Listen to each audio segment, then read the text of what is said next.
விசேஷமாக நம்முடைய வேதத்தில் ஆண்டவர் இந்த சோர்வு என்கிறதை குறித்து பல இடங்களிலே ஆண்டவர் எழுதி வைத்திருக்கிறார். வேதம் சொல்கிறது, அவர் சோர்ந்து போகிறவனுக்கு பலன் கொடுத்து சத்துவம் இல்லாதவனுடைய சத்துவத்தை பெருக பண்ணுகிற கர்த்தர். அப்போது நம்முடைய ஆண்டவர் யார் அப்படின்னு சொன்னால், சோர்ந்து போகிறவனுக்கு பலன் கொடுக்கிற கர்த்தர். ஆமேன் சொல்லுங்கள்.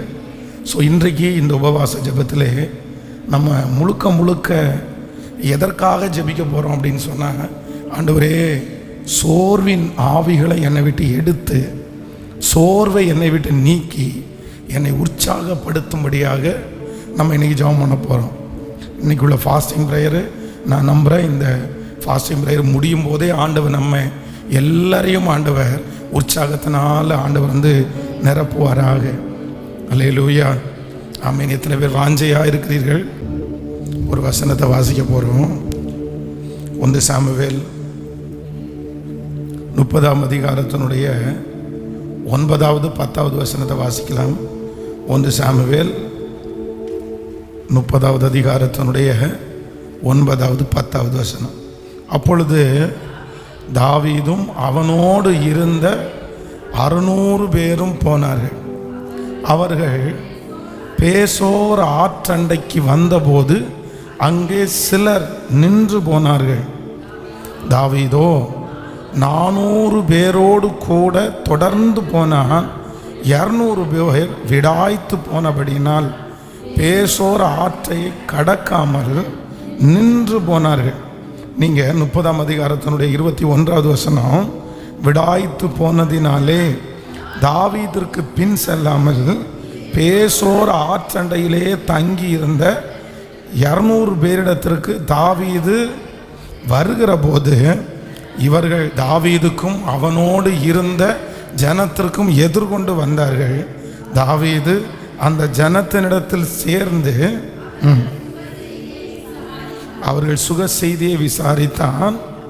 விடாய்த்து போனதினாலே தாவீதுக்கு பின் செல்லாமல் பேசேர் ஆற்றண்டையிலே தங்கியிருந்த 200 பேரிடத்திற்கு தாவீது வந்தபோது, ஆண்டவருடைய பிள்ளைகளே, இந்த சம்பவம் என்ன அப்படின்னு சொன்னால், தாவீது தன்னுடைய மனைவி, தன்னுடைய பிள்ளைகள், தன்னுடைய வீடு இதெல்லாம் தீக்கிரையாக்கப்பட்டு கிடக்குது.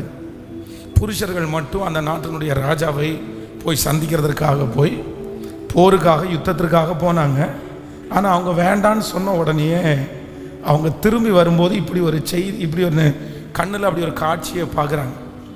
அப்போது தாவீதும் அவனோடு இருந்த புருஷர்களும் பலன் அற்று போக மட்டும் அவங்க எல்லாரும் அழுதாங்க. அந்த வெளியூருக்கு போயிட்டு வர்றாங்க, வீடுகளெல்லாம் சாம்பலாக்கப்பட்டிருக்கிறது, மனைவி பிள்ளைகளை காணலை. அப்போ அந்த மாதிரி ஒரு சூழ்நிலை ரொம்ப மோசமான ஒரு சூழ்நிலை தான், ரொம்ப கடினமான ஒரு சூழ்நிலை. அப்போது எல்லாருமே மனசு விட்டு போயிட்டாங்க. ஆனால் இப்போ தாவீது தன்னை திடப்படுத்தி கொண்டு ஆண்டவரிடத்தில் கேட்குறாரு, அந்த தண்டை பின்தொடரலாமா அப்படின்னு கேட்குறாரு. ஆண்டவர் சொல்கிறாரு, அந்த தண்டை பின்தொடர், நீ சகலத்தையும் திருப்பி கொள்ளுவாய் அப்படின்றாரு. உடனே இந்த தேவ மனுஷன் என்ன செய்கிறார் அப்படின்னு சொன்னால், சரிப்பா நீங்கள் சோர்ந்து போனது போதும், வாங்க நம்ம போகலாம், ஆண்டவர் அவங்களெல்லாம் மீட்டுக்கிடுவேன்னு சொல்கிறாரு, அதனால் கண்டிப்பாக நம்ம வரும்போது வெறுங்கையாக வரமாட்டோம் அப்படின்னு சொல்லி எல்லாரையுமே உற்சாகப்படுத்தி இப்போ எல்லாருமே கிளம்புறாங்க. ஆனால் இந்த பேசோர் என்கிற இந்த ஆற்று பக்கத்தில் வந்த உடனே ஒரு 200 பேருக்கு என்ன ஆகுது அப்படின்னு சொன்னால், ஏற்கனவே அவங்க சோர்ந்து போய் வந்திருக்கிறாங்க. தன்னுடைய மனைவியை பார்க்க முடியல, தன்னுடைய பிள்ளைகளை பார்க்க முடியல, உயிரோடு இருக்கிறாங்களா செத்தாங்களா, மீட்டு திரும்பி வருவோமா, இப்படிப்பட்ட சந்தேகத்து நிறைய இருக்குது. இப்போ என்னென்னா, இந்த பிரச்சனையின் நிமித்தம் அவர்களால் அந்த ஆற்றை தாண்டி கடக்க முடியல. உடனே அவங்க என்ன பண்ணுறாங்கன்னா, சரி நாங்கள் வரல, நீங்கள் வேணால் நீங்கள் போயிட்டு வாங்க, நாங்கள் இருந்துக்கிறோம் அப்படின்னு சொல்லி பாதி வழியிலே அவங்க சோர்ந்து போய் உட்கார்ந்தாங்க. வேதம் சொல்கிறது, சோர்ந்து போகிறவனுக்கு அவர் பலன் கொடுக்கிறவர். அப்போது இந்த 200 பேர் இங்கே உட்காண்டாங்க. மற்ற யுத்த புருஷர்கள் தாவீதோட போய் தன்னுடைய மனைவி பிள்ளைகளை கண்டுபிடிக்கிறாங்க. உடனே அங்கேருந்து ஃபைட் பண்ணி எல்லாத்தையுமே ஆண்டவர் சொன்னது மாதிரியே எல்லாத்தையுமே எடுத்துட்டு அவங்க ரிட்டன் வர்றாங்க. இப்போது அந்த 200 பேரும் விடாய்த்து போய் சோர்ந்து போய் பாதி வழியில் இருந்தாங்கல்ல, உடனே கூட இருந்தவங்க என்ன சொல்கிறாங்க அப்படின்னு சொன்னால், அவங்களுக்கு ஒன்றுமே தரக்கூடாது, அவங்களுக்கு ஒன்றுமே கொடுக்கக்கூடாது. ஏன் அப்படின்னா, நம்மோட அவர்கள் பிரயாணம் பண்ணலை, நம்ம கூட வந்து அவங்க யுத்தம் பண்ணலை, அவங்க பாதி வழியிலே வராமல் சோர்ந்து போய் உட்கார்ந்தவங்களுக்கு எதுக்கு நம்ம பங்கு கொடுக்கணும் அப்படின்னு சொல்லும்போது தாவீது என்ன சொல்கிறார் அப்படின்னு சொன்னால், இல்லை, என் கூட வந்தவங்களுக்கு எவ்வளவு கொடுக்கணுமோ அதையும் அவங்களுக்கு என்ன பண்ணிடுங்க, நீங்கள் கொடுத்துருங்க அப்படின்னு தாவீது வந்து அந்த இடத்துல சோர்ந்து போகிற அவர்களுக்கு கொஞ்சம் இரக்கம் பாராட்டுறாரு. அப்போது நான் என்ன நம்புகிறேன் அப்படின்னு சொன்னால், நம்முடைய ஆண்டவர் நமக்கு வாக்கு கொடுக்கிறார், சோர்ந்து போகிறவனுக்கு அவர் பலன் கொடுத்து திக்கற்றவர்களை தாங்குகிற தகப்பன். இந்த உபவாச ஜபத்தில் ஒருவேளை நீங்கள் நிறைய பேர் சோர்ந்து போயே வந்திருக்கலாம். உங்களுடைய சோர்வுக்கு வந்து ரீசன் இருக்கலாம், இல்லாமல் இருக்கலாம். நீங்கள் ஆண்டவரை நம்பாதது கூட ஒரு காரணமாக இருக்கலாம். உங்களை விசுவாசிக்க முடியாமல் இருக்கலாம். சுற்றி நடக்கிற சில சூழ்நிலைகளினால உங்களுடைய இருதயம் வந்து ரொம்ப சோர்ந்து போய் இனி அடுத்த படி எடுத்து வைக்க முடியாமல் ஒரு இடத்துல நீங்கள் அடைஞ்சு போய் கிடக்கலாம். ஆனால் நான் நம்புகிறேன், எலியா சோர்ந்து போய் கிடக்கும்போது, சரி உனக்கு என்ன பிரச்சனை, உனக்கு நீ சோர்ந்து போகிறதுக்கு என்ன தேவை, உனக்கு என்ன, நீ கொண்டு வந்தது என்ன, உன்னை நான் என்ன குறை வச்சேன் அப்படின்னு ஆண்டவர் வந்து அந்த இடத்துல அவனை குற்றப்படுத்தி அவனை சோர்ந்து போகிறவனை நீ இப்படி கிடக்க நான் என்ன பண்ண முடியும் அப்படின்னு சொல்லாமல் வேதம் சொல்கிறது, தூதனை அனுப்பி ஆண்டவர் வந்து அப்பத்தையும் தண்ணீரையும் அவனுக்கு கொடுத்து அவனை தட்டி எழுப்புகிறார். அப்போது நம்முடைய ஆண்டவருக்கு என்ன அப்படின்னா, பிடிக்காத ஒன்று என்ன அப்படின்னா, நம்ம சோர்ந்து போய் இருக்கிறத ஆண்டவர் விரும்பவே மாட்டார். நம்மளை எப்படியாவது தட்டி எழுப்பணும் அப்படின்றத வந்து அதில் வந்து ஆண்டவர் ரொம்ப கரிசனை உள்ளவராக இருப்பார். நம்ம ஆண்டவரை வந்து நம்ம ஏன் தாயின்னு சொல்கிறோம், ஏன் தகப்பன்னு சொல்கிறோம், வேறு எதுவுமே இல்லை. பாருங்கள், வீட்டில் பிள்ளை வந்து ஒரு காலேஜ் படித்து முடிச்சாச்சுன்னு வைங்களேன், அந்த பிள்ளை வீட்டிலையே கிடந்துட்டான் அப்படின்னு சொன்னால் அந்த அம்மா வந்து கண்டிப்பாக சும்மா இருக்க மாட்டாங்க. ஒரு நல்ல தாய் வந்து சரி ஒரு நாள் ரெஸ்ட் எடுக்கட்டும் அப்படின்னு விட்டுருவாங்க, 2 நாள் சரி படுக்கட்டும் பரவாயில்ல அப்படின்னு விட்டுருவாங்க. ஆனால் ஒரு நல்ல தாய் தகப்பன் என்ன பண்ணுவாங்கன்னா, எதுக்கு நீ வீட்டில் இருக்கிற, எதுக்கு, அதுவும் ஒரு பையன் வந்து வீட்டில் படுத்து கிடந்தான்னா கண்டிப்பாக அனுமதிக்க மாட்டாங்க. நீ வெளியே போக மாட்டியா? சிலருக்கு வந்து இது ரொம்ப கஷ்டமாகும். சில பிள்ளைகளுக்கு, என்ன நீ என்ன வேலைக்கு போன்னு தள்ளுறியா, நீ வந்து என்ன சம்பாரின்னு தள்ளுறியா, அப்போ நான் வீட்டில் கிடக்கிறது உனக்கு பிடிக்கலையா? நான் கூட நினைக்கிறேன், நான் வந்து 8th ஸ்டாண்டர்ட் படிக்கும்போது வந்து அந்த ஸ்கூலில் வந்து ஒரு 3-4 மந்த்ஸ் நமக்கு லீவு கிடைக்கும் பாருங்களேன். இந்த முழு ஆண்டு தேர்வு பரித்து முடித்த உடனே இந்த இந்த முடித்த உடனே நமக்கு ரொம்ப வந்து ஆசையாக இருக்கும். இந்த லீவு எப்போ வரும்னு காத்திருப்பேன். எதுக்கு அப்படின்னு சொன்னால், விளையாட போகலாம், நம்ம வந்து வீட்டில் கொஞ்சம் நேரம் தூங்கலாம். ஏன்னா அதுக்கு முன்னாடி தூங்க முடியாது. ஆனால் எங்கள் தாயார் வந்து ஒரு நாள் கூட எங்களை வந்து 6 மணிக்கு மேலே எங்கள் வீட்டில் தூங்க விட்டதே இல்லை. ஒரு நாள் கூட. ஒன்று காலுனால எட்டி மிதிச்சிருவாங்க, எந்திரிக்கிறாங்க. இல்லை அப்படின்னா தண்ணி எடுத்து மூஞ்சிலே ஊற்றிடுவாங்க. அதே போல் ஞாயிற்றுக்கிழமையோ சனிக்கிழமையோ வாரத்தினுடைய இடைப்பட்ட நாட்களோ ஒரு நாள் கூட என் வீட்டில் நான் படுத்து தூங்கினதே இல்லை. என் லைஃப்லையே 10th படிக்கிற வரைக்கும் மதியானம் தூங்கினது என்னைக்கு தெரியுமா? அந்த 10th ரிசல்ட் வருது பாருங்க, அன்னைக்கு தான் தூங்கினேன். அதை மறக்கவே முடியாது. நான் எங்கள் அம்மாட்ட போய் சொன்னேன், நான் தோற்றுருவேன், நான் ஃபெயில் ஆயிடுவேன், ஃபெயில் ஆனால் ஏதாவது ஒன்று பண்ணிக்க வேண்டியதுதான் அப்படின்னு சும்மா, ஏன்னா நான் தோற்றுருவேன்னு தெரியும், எப்படியாவது அவங்கள பயமுறுத்தணுமே அப்படின்னு நினச்சிட்டு அவங்கள்ட்ட பேசணுன்னா பயந்துட்டாங்க. அப்போ அன்றைக்கி ரிசல்ட்டு மத்தியானம் வந்து ரிசல்ட் வருது. நான் வந்து என்ன பண்ணுறேன்னா படுத்து தூங்குறேன். எங்கள் அம்மா என்னை எழுப்பாத ஒரே நாள் அந்த நாள் தான். சரி, அவங்க என்ன பயந்துட்டாங்க, இவனை போய் இந்த நேரத்தில் எழுப்பி இவன் தோற்று போனான்னு சொல்லி ஏதாவது இது பண்ணிட்டான்னா என்னவோ நினச்சாங்களோ தெரில. அன்றைக்கி மட்டும்தான் எழுப்பலை. மற்ற மாதிரி எங்கள் வீட்டிலையே வந்து யாருக்குமே மத்தியானம் தூங்குற இல்லை காலையில் தூங்குற பழக்கமே கிடையாது. எங்கள் அப்பா ஒரு நாள் தூங்கி நான் பார்த்ததில்லை, எங்கள் அம்மாவும் ஒரு நாள் தூங்கி பார்த்ததில்லை. இப்போ வந்து வயதானதுக்கு பிறகு கொஞ்சம் ரெஸ்ட் எடுக்கிறாங்க. அப்போது என்னென்னா உடனே அடித்து துரத்துவாங்க. அன்றைக்கெல்லாம் அவ்வளோ கஷ்டமாக இருக்கும். என்ன இப்படி பண்ணுறாங்க, ஒரு நாள் ரெஸ்ட் எடுக்க விட மாட்டேங்கிறாங்க, அரை மணி நேரம் படுத்து தூங்க விட மாட்டேங்கிறாங்க. அப்படியே கோவமாக வரும். எங்கள் அம்மா ராட்சசியாக இருப்பாங்களோ அப்படின்னு எல்லாம் தோணும். ஆனால் இப்போ இந்த பைபிளோட வசனங்கள் எல்லாம் படிக்கும்போது தான் உண்மையிலேயே நம்மை பெற்ற தாயை விட மேலான அன்பு படைத்த ஆண்டவர் கூட நம்ம சோர்ந்து போகிறத கர்த்தர் என்ன பண்ணலைன்னா விரும்புறதே இல்லை. சோம்பேறிகளை குறித்து வேதத்தில் பல இடங்களில் ஆண்டவர் எழுதி வைத்திருக்கிறார். வேதத்திலே இருக்கிறதுலே சின்ன குட்டியான ஒரு குழந்தை பிள்ளை கூட கொல்லுகிற அளவுக்கு இருக்கிற அந்த ஜீவராசியை ஒப்பிட்டு மனுஷனோட ஆண்டவர் பேசுறாரு. எறும்பு கண்டா யாருக்கு பயம்? எறும்புகளை கண்டால் பயம், எறும்பு கண்டா பயம் கிடையாது. ஆனால் ஆண்டவர் என்ன சொல்றாருன்னா, உன்னை விட மட்டமான உன் குழந்தைய கையில் நசுக்கி கொள்றது மாதிரி அந்த ஜீவராசிடத்தில் போய் நீ சுறுசுறுப்பை கற்றுக்கோ அப்படின்றாரு. ஆண்டவர் கிதியோனை ஏன் தேடி போனாரு? கிதியோனை பார்த்து ஆண்டவர் என்ன சொல்றாரு? ஃபர்ஸ்ட் ஆண்டவர் கிதியோனை சந்திக்கிறாரு. சந்திக்கும் போது என்ன வார்த்தையை சொல்றாரு? என்ன கூப்பிடுறாரு? பராக்கிரமசாலியே, கர்த்தர் உன்னோட கூட இருக்கிறார். உன் கூட கர்த்தர் இருக்கிறாருப்பா.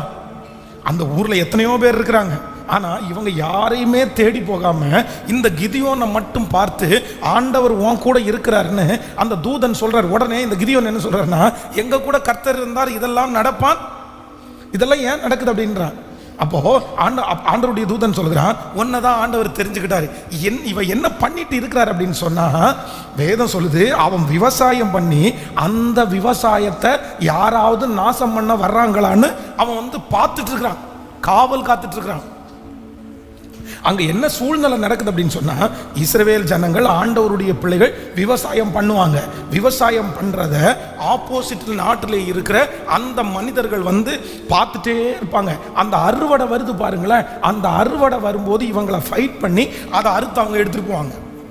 இவங்க அதான் உன்னுடைய ஆகாரத்தை, உன்னுடைய தானியத்தை நான் சத்துருக்களுக்கு ஆகாரமாக கொடேன் அப்படின்ற வாக்குத்தத்தம் மாதிரி இவங்களுடைய ஆகாரத்தை, இவங்களுடைய தானியத்தை சத்துரு எடுத்துட்டு போறான். அப்போ அங்க இருக்கிறவங்க நிறைய பேர் என்ன பண்றாங்கன்னா, விவசாயம் பண்றதை நிப்பாட்டிட்டாங்க, கிருஷி பண்றதை நிப்பாட்டிட்டாங்க. ஏன் அப்படின்னா, நம்ம ஏன் நடணும், நம்ம ஏன் தண்ணி ஊற்றணும், நம்ம ஏன் உரம் போடணும், நம்ம தண்ணி ஊற்றுவோம், உரம் போடுவோம், நடுவோம், அவன் எல்லாத்தையும் பிடுங்கிட்டு போவான், வேண்டாம் நம்ம வீட்டிலே உட்காந்துட்டோன்னு நிறைய பேர் வீட்டிலே உட்காந்துட்டாங்க. ஆனால் அவர்கள் அத்தனை பேருடைய நடுவிலையும் வீட்டில் உட்கார்றதுக்கு கிதியோனுக்கு பிடிக்கல. எத்தனை நாள் வீட்டில் உட்காந்துருக்கிறது, எப்படி வீட்டில் உட்கார்ந்துருக்கிறது பிடிக்காம, இல்லை என்ன நடக்குதோ பார்த்துக்கலாம், சரி எவ்வளோ காப்பாற்ற முடியுமோ காப்பாற்றிக்கலாம் அப்படின்னு அந்த விவசாயம் பண்ணி காத்து கொண்டிருக்கும் போது தான் கர்த்தருடைய தூதன் சந்திச்சு சொல்றாரு, பராக்கிரமசாலியே, கர்த்தர் உன்னோடு கூட இருக்கிறார். அப்போ ஆண்டவர் யார் பட்சத்தில் இருக்கிறார், ஆண்டவர் யார் ரொம்ப விரும்புகிறார் அப்படின்னு சொல்லேன், யாரு சோர்ந்து போகாம இருக்கிறீர்களோ அவர்கள் மத்தியிலே கர்த்தர் இருக்கிறார், அவர்களோடு ஆண்டவர் இருக்கிறார், அவர்கள் உயர்த்தப்படுவார்கள், அவருடைய கையின் பிரயாசம் ஆசீர்வதிக்கப்படும். கர்த்தர் அவர்களை வாளாக்காமல் கர்த்தர் அவர்களை தலையாக்குவார், கீழாக்காமல் கர்த்தர் அவர்களை மேலாக்குவார். ஆமேன் சொல்லுங்கள். உங்களுடைய கணவனாருக்கு, இல்லைன்னா உங்களுடைய மனைவிக்கு, உங்களுடைய பிள்ளைகளுக்கு அவங்க வீட்டில் சும்மா உட்கார்றத விரும்பாம அவங்க ஏதாவது ஒன்று நல்லா பண்ணணும் அப்படின்னு நினைக்கிறாங்க அப்படின்னு சொன்னா, நான் நம்புறேன் நீங்கள் அவங்கள ராஜா மாதிரி பார்த்துக்கணும், ராஜா மாதிரி பார்த்துக்கணும். சில பெண்கள் கணவனாரை ரொம்ப குற்றப்படுத்துவாங்க. ஒரு நாள் வெளியே கூட்டிகிட்டு போக மாட்டார், வேலை வேலை வேலைன்னு ஓடுறாரு, சம்பாரிச்சு என்னதான் பண்ணுறாரோ தெரியல, அப்படி இப்படின்னு துன்மார்க்கமாக அலைவர்களை குறித்து சொல்லலை. நல்ல வேலைக்கு போய் சம்பாதித்து வாழ்க்கையில் முன்னேறணும், குடும்பத்தை நல்ல நிலைமைக்கு கொண்டு வரணும் அப்படின்னு நினைக்கிற அந்த கணவனாரை குற்றப்படுத்துகிறவர்கள் உண்மையிலே நான் நல்லா நினச்சிக்கோங்க, சோம்பேறியா வீட்டில் படுத்து கிடக்கிற கணவனார, ஹலோ, கோடிக்கணக்கான சொத்து இருக்கலாம், பெரிய வருமானம் அவங்களுக்கு வரலாம், ஆனால் ஒரு பெண்ணினுடைய மிகப்பெரிய அழகு என்ன தெரியுமா, உங்களுடைய கணவனார் காலையில் எந்திரிச்சு ஆஃபீஸ் மாதிரி வேலைக்கு போகிறாரு பாருங்க, அதுதாங்க அழகு. நீங்கள் நிறைய பேர் வீட்டிலையே இருந்தால் பரவாயில்ல, அதுதான் இன்கம் வருது இல்லை, அதுதான் வசதி இருக்குல்ல, வீட்டில் இருந்துட்டு சாப்பிட வேண்டியதானே. நீங்கள் வீட்டை விட்டு வெளியே போகாத கணவனாரோட நீங்கள் வாழ்ந்து பார்த்தா தான் தெரியும் அது பஞ்சு மெத்தையில் அது நரகம்னு. உண்மைதானே? அப்படி இருக்கிறவங்கள பாருங்க, இன்கம் வருது. ஆனால் அழகு என்ன அப்படின்னு சொன்னால், இந்த உலகத்திலேயே நம்ம எல்லாரும் ஜெபிக்க வேண்டியது என்ன அப்படின்னு சொன்னால், மரணம் வரைக்கும், சாவு வரைக்கும் நான் ஓடிக்கொண்டே வேலை செய்து கொண்டே இருக்கக்கூடிய, சோர்வில்லாமல் வாழக்கூடிய கிருபையை கர்த்தர் தருவீராக. கைகளை அசைத்து ஒரு ஹல்லேலூயா சொல்லுங்க. ஸோ நான் நம்புகிறேன், இன்னைக்கு இந்த உபவாச ஜபத்தில், இந்த வருஷத்தினுடைய ஆரம்பத்தில் யாராவது ஒருத்தர் வார்த்தை சொல்லியோ இல்லைன்னா ரொம்ப நாள் வராததுனாலையோ நீங்கள் சோர்ந்து போய் இருப்பீர்களே, ஆனால் கர்த்தர் உங்களுடைய கரத்தை பிடித்து உங்களுக்கு சோர்ந்து போன உங்களுக்கு பலன் கொடுத்து நீ போக வேண்டிய தூரம் வெகு தூரம் அப்படின்னு கர்த்தர் உங்களை திடப்படுத்துகிறார், கர்த்தர் உங்களை தைரியப்படுத்துகிறார். நீங்கள் சோர்ந்து போய் இருப்பது கர்த்தருடைய விருப்பம் அல்ல. நீங்க உற்சாகம் இழந்து இருப்பது கர்த்தருடைய விருப்பம் அல்ல. நீங்க இன்னும் ஓடணும்னு ஆண்டவர் எதிர்பார்க்கிறார். நீங்க இன்னும் சம்பாதிக்கணும்னு ஆண்டவர் எதிர்பார்க்கிறார். நீங்க இன்னும் ஊழியம் செய்யணும்னு ஆண்டவர் எதிர்பார்க்கிறார். கர்த்தர் சொல்லுகிறார், நீ கடக்க வேண்டிய தூரம் இவ்வளவு அல்ல, நீ கடக்க வேண்டிய தூரம் வெகு தூரம். உங்களையும் என்னையும் கர்த்தர் உங்களை குறித்தும் என்னை குறித்தும் வைத்திருக்கிற திட்டங்கள், தீர்மானங்கள் கொஞ்சம் அல்ல. அது நம்முடைய கற்பனைக்கு எட்டாதது, நம்முடைய திராணிக்கு எட்டாதது. கர்த்தர் பல மடங்கு நம்மை பெருக பண்ணுகிற கர்த்தரா இருக்கிறார். ஆண்டவரே, எனக்கு ஒரு கிருபையை கொடும், நான் சோர்ந்து போகாமல் இருக்கக்கூடிய கிருபை எனக்கு தாரும். நான் அடிக்கடி சொல்லுவேன், நம்முடைய ஆண்டவருக்கு ரொம்ப அழகான பேர் இருக்குது. என்ன அப்படின்னா, இஸ்ரவேலின் ஜெயபலமானவர் சோர்ந்து போகிறது இல்லை. ஆமென். நீங்கள் அந்த வசனத்தை வாசிக்க முடியும். ரொம்ப அழகாக இருக்குது. நீங்கள் ஏசாயாவின் தீர்க்க தரிசன புஸ்தகம் 40ஆம் அதிகாரத்தினுடைய 28வது வசனத்தை வாசிப்பீர்களே, ஆனால் பூமியின் கடையாந்தரங்களை சிருஷ்டித்த கர்த்தராகிய அநாதி தேவன் சோர்ந்து போவதும் இல்லை, இளைப்படைவதும் இல்லை. இதை நீ அறியாயோ, இதை நீ கேட்டதில்லையோ, அவருடைய புத்தி ஆராய்ந்து முடியாதது. 40ஆம் அதிகாரம் 29வது வசனம், சோர்ந்து போகிறவனுக்கு அவன் பலன் கொடுத்து சத்துவம் இல்லாதவனுடைய சத்துவத்தை அவர் பெருக பண்ணுகிறார். எல்லாரும் என்னோட கூட சேர்ந்து அந்த 28வது வசனத்தை வாசிங்க பார்க்கலாம். எல்லாரும் 28. பூமியின் கடையாந்தரங்களை சிருஷ்டித்த கர்த்தராகிய அநாதி தேவன் சோர்ந்து போவதும் இல்லை, இளைப்படைவதும் இல்லை. இதை நீ அறியாயோ, இதை நீ கேட்டதில்லையோ, அவருடைய புத்தி ஆராய்ந்து முடியாதது. ஹல்லேலூயா. கைகளை உயர்த்தி ஒரு ஹல்லேலூயா சொல்லலாம். அப்போது நம்ம ஆராதிக்கிற, நம்மை சிருஷ்டித்த ஆண்டவர் அவ்வளோதான், எல்லாத்தையும் படைச்சிட்டாரு, மனுஷனை படைச்சிட்டாரு, அதாவது பாட்டுக்கு அப்படியே நடந்துரும் அப்படின்னு ஆண்டவர் உட்கார்ந்துட்டு இல்லை. ஆண்டவர் சோர்ந்து போகிறது இல்லை. நம்ம கீழ்ப்படியாமல் இருக்கிறோம், நம்ம கேட்காம இருக்கிறோம், இந்த உலகத்தில் இருக்கிற ஜனங்கள் எல்லாம் அவருக்கு விரோதமாக இருக்கிறார்கள். உடனே ஆண்டவர் சரி, இந்த ஜனங்கள் வணங்கா கழுத்துள்ள ஜனங்கள் அப்படின்னு கர்த்தர் சோர்ந்து போகிறது இல்லை. எல்லாரும் ரட்சிப்படைய வேண்டும் என்று கர்த்தர் இளைப்படையாமல் நம்மிடத்தில் ஒவ்வொரு நாளும் பேசிக்கொண்டே இருக்கிறார். ஹல்லேலூயா. எத்தனை பேர் ஜெபிக்க போகிறோம், ஆண்டவரே இந்த உலகத்தில் வாழ்கிற நாள் வரைக்கும் எனக்கு என்ன வரக்கூடாது? சத்தமாக சொல்லுங்கள். எல்லாரும் கையை உயர்த்தி எல்லாரும் கேட்கலாமா? எல்லாரும் கேட்கலாமா? இந்த 2024வது ஆண்டு நான் சோர்ந்து போகக்கூடாதுன்னு ஜெபம் பண்ணுங்க. சத்தத்தை உயர்த்தி ஹல்லேலூயா, ஹல்லேலூயா, ஸ்தோத்திரம், ஸ்தோத்திரம், ஸ்தோத்திரம். எல்லாரும் முழு பலத்தோட ஆன்லைனில் இந்த சத்தத்தை கேட்கிற ஆண்டவருடைய பிள்ளைகளும் சத்தத்தை உயர்த்தி ஜெபம் பண்ணுங்க. ஆண்டவரே, ஸ்தோத்திரம், ஸ்தோத்திரம், ஸ்தோத்திரம். எனக்கு சோர்வின் ஆவிகளை கர்த்தர் எடுத்து போட்டு உற்சாகத்தின் ஆவியினால் என்னை நிரம்ப பண்ணுகிற கர்த்தர். சொல்லுங்க, ஹல்லேலூயா, ஹல்லேலூயா, ஸ்தோத்திரம், ஸ்தோத்திரம், ஸ்தோத்திரம், ஸ்தோத்திரம். தகப்பனே உமக்கு நன்றி. கேட்கலாம். தகப்பனே உமக்கு ஸ்தோத்திரம், ஸ்தோத்திரம், ஸ்தோத்திரம், ஸ்தோத்திரம். ஹல்லேலூயா. சோர்ந்து போகிறவனுக்கு பலன் கொடுத்து சத்துவம் இல்லாதவனுடைய சத்துவத்தை பெருக பண்ணுகிற கர்த்தர் இந்த உலகத்தில் வாழ்கிற நாள் வரைக்கும் சோர்வில்லாமல் ஒரு கிருபையை கர்த்தர் எங்களுக்கு தருவீராக. ஹல்லேலூயா, ஆமென் சொல்லுங்கள் பார்க்கலாம். அப்போ இன்னைக்கு ஒரு தீர்மானம் எடுங்க. நீங்கள் என்ன பண்ணக்கூடாதாமா? கேட்கல? பக்கத்தில் கையை பிடிச்சி சொல்லுங்க, சோர்ந்து போகக்கூடாது. எதுக்கும் ஆமென். நீங்கள் ஒரு ஆள் வீட்டில் சோர்ந்து போய் படுத்துட்டீங்கன்னா உலகமே படுத்ததற்கு சமம். ஆமென். நீங்கள் ஒரு ஆள் சோர்ந்து போயிட்டீங்கன்னா உங்கள் குடும்பமே என்ன பண்ணிடும்? எல்லாரும் சோர்ந்து போயிடுவாங்க. ஆனால் யாரை ஆக்டிவாக இருக்கணும்னு நினைக்கிறீங்களோ உங்களுக்கு தான் இந்த சோர்வு அதிகமாக உங்களை தொடும். அதுக்கு சத்துரு எந்த விதத்தில் வேணாலும் முயற்சி எடுப்பான். ஆனால் நீங்கள் ஒரு தீர்மானம் எடுக்கணும், இல்லை சோர்ந்து போகவே மாட்டேன். ஆமென். போன வாரம் கூட ரொம்ப அழகாக ஒரு பாட்டு பாடணும். உள்ளார்ந்த மனிதன் நாளுக்கு நாள் புதிதாக்கப்படுகின்ற நேரம் இது. ஆமென் சொல்லுங்கள். அந்த பாட்டை பாடலாமா எல்லாருமே?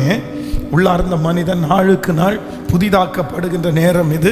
சோர்ந்து போகாதே, சோர்ந்து போகாதே. ஹல்லேலூயா. இந்த பாட்டை பாடும்போதே நிறைய பேரை கர்த்தர் உற்சாகத்தினால நிரப்புவாராக. ஆமென். எனக்குள்ளே இருக்கிற மன சோர்வுகளை எல்லாம் எடுத்து போடும் ஆண்டவரே. கரங்களை எல்லாரும் தட்டி உள்ளார்ந்த மனிதன் நாளுக்கு நாள் புதிதாக்கப்படுகின்ற பாடுவோம். உள்ளார்ந்த மனிதன் நாளுக்கு நாள் புதிதாக்கப்படுகின்ற ஓ சோர்ந்து போகாதே, நீ சோர்ந்து போகாதே. பாடுவோம். சோர்ந்து போகாதே, நீ சோர்ந்து போகாதே. அதி சீக்கிரத்தில் நீங்கிவிடும் இந்த லேசான உபத்திரவம். நம்பிக்கையோடு அதி சீக்கிரத்தில் நீங்கிவிடும் இந்த லேசான உபத்திரவம். கிறிஸ்துவின் பொருட்டு நெருக்கப்பட்டால் நமக்கு பாக்கியம், பாக்கியமே.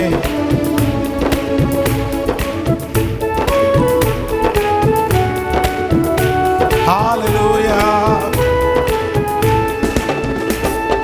கிறிஸ்துவின் பொருட்டு நெருக்கப்பட்டால் பாக்கியம் நமக்கு, பாக்கியமே.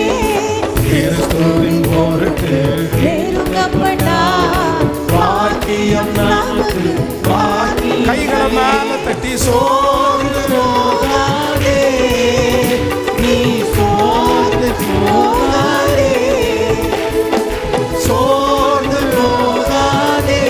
நன்றி அப்பா. அதி சீக்கிரத்தில் நீங்கிவிடும் இந்த லேசான உபத்திரவம். அதி சீக்கிரத்தில் நீங்கிவிடும் இந்த லேசான உபத்திரவம். ஈடு இணையில்லா மகிமை, ஈடு இணையில்லா மகிமை வீரனாய் நமக்கு வந்திடுவே. ஈடு இணையில்லா மகிமை வீரனாய் நமக்கு வந்து. கைகளை மேல தட்டி சோர்ந்து ஸ்தோத்திரம். ஏசப்பா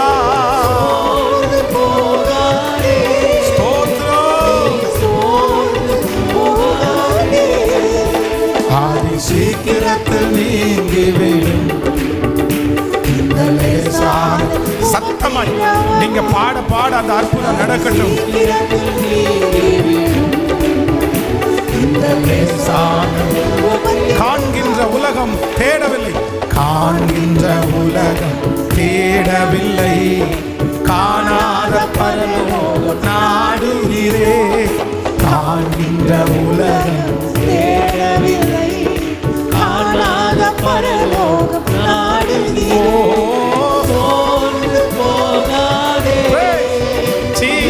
சோர்ந்து போகாதே, சோர்ந்து போகாதே.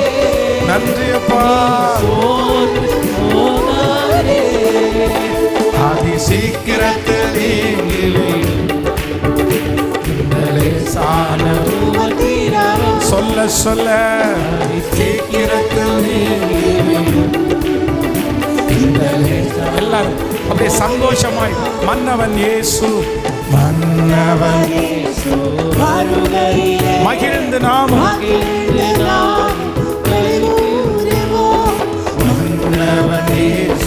வருகையிலே பகிர்ந்து நாமும்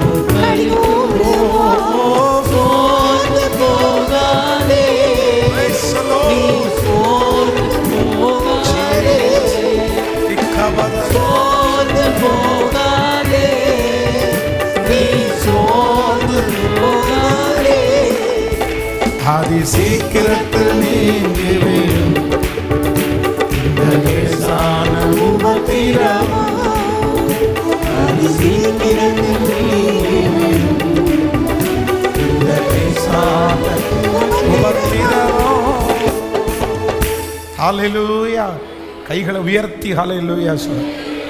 ஸோ அப்போ நம்ம ஆராதிக்கிற ஆண்டவர் அவர் சோர்ந்து போகாதவர்.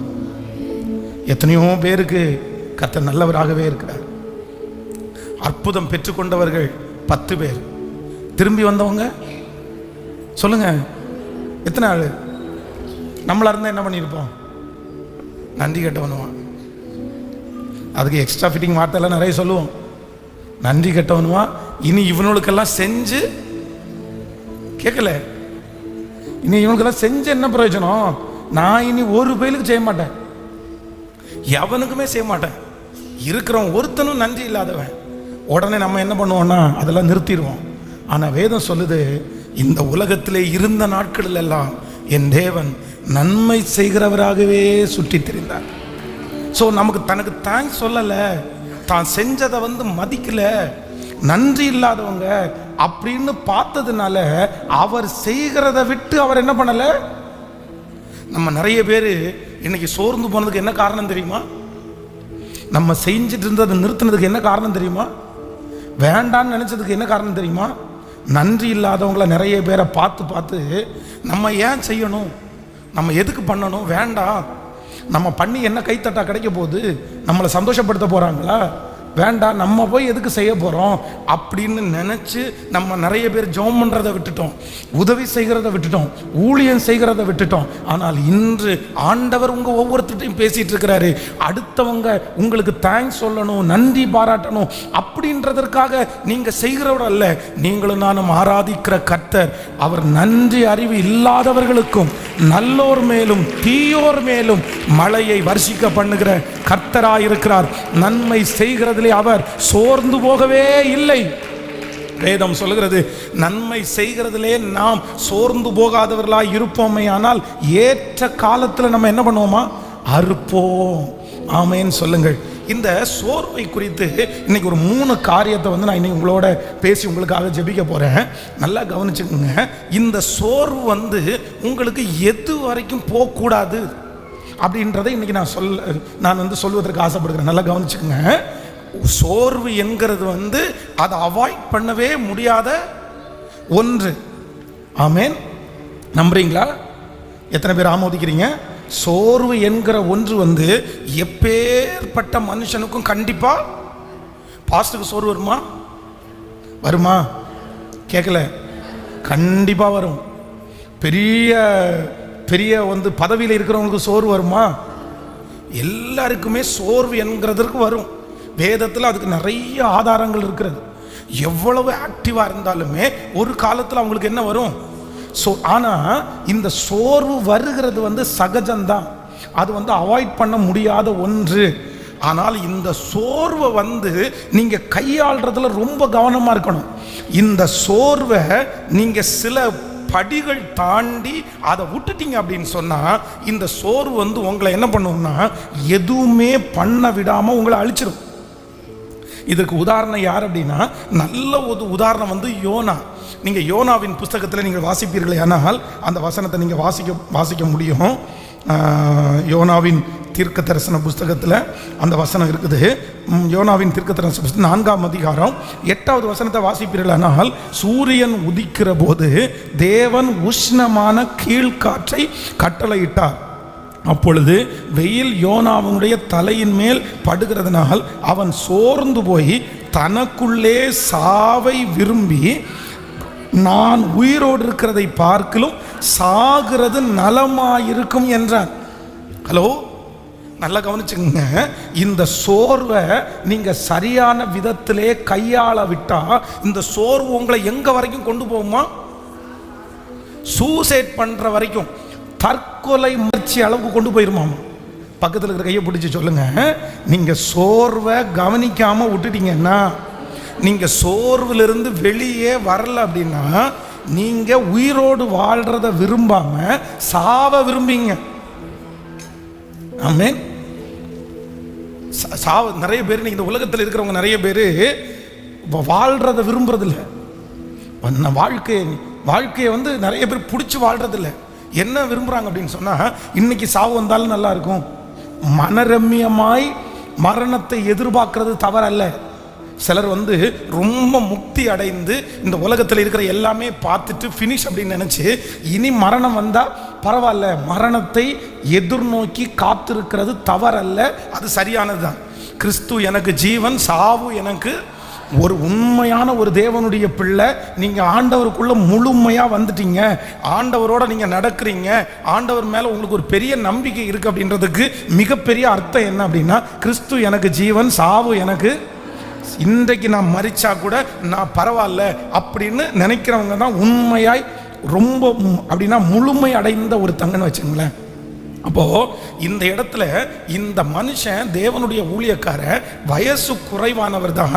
இந்த சோர்வனுடைய உச்சகட்டம் அவனுக்கு என்ன பண்ணுது அப்படின்னு சொன்னா, இந்த உலகத்தில் வாழ்றதற்கு நான் தகுதி இல்லா ஆள் கிடையாது, நான் சாகணும், என்னை கொன்றுங்க, வாழவே பிடிக்கலன்ற அளவிற்கு அவனை கொண்டு வந்து விட்டுருச்சு சோர்வு.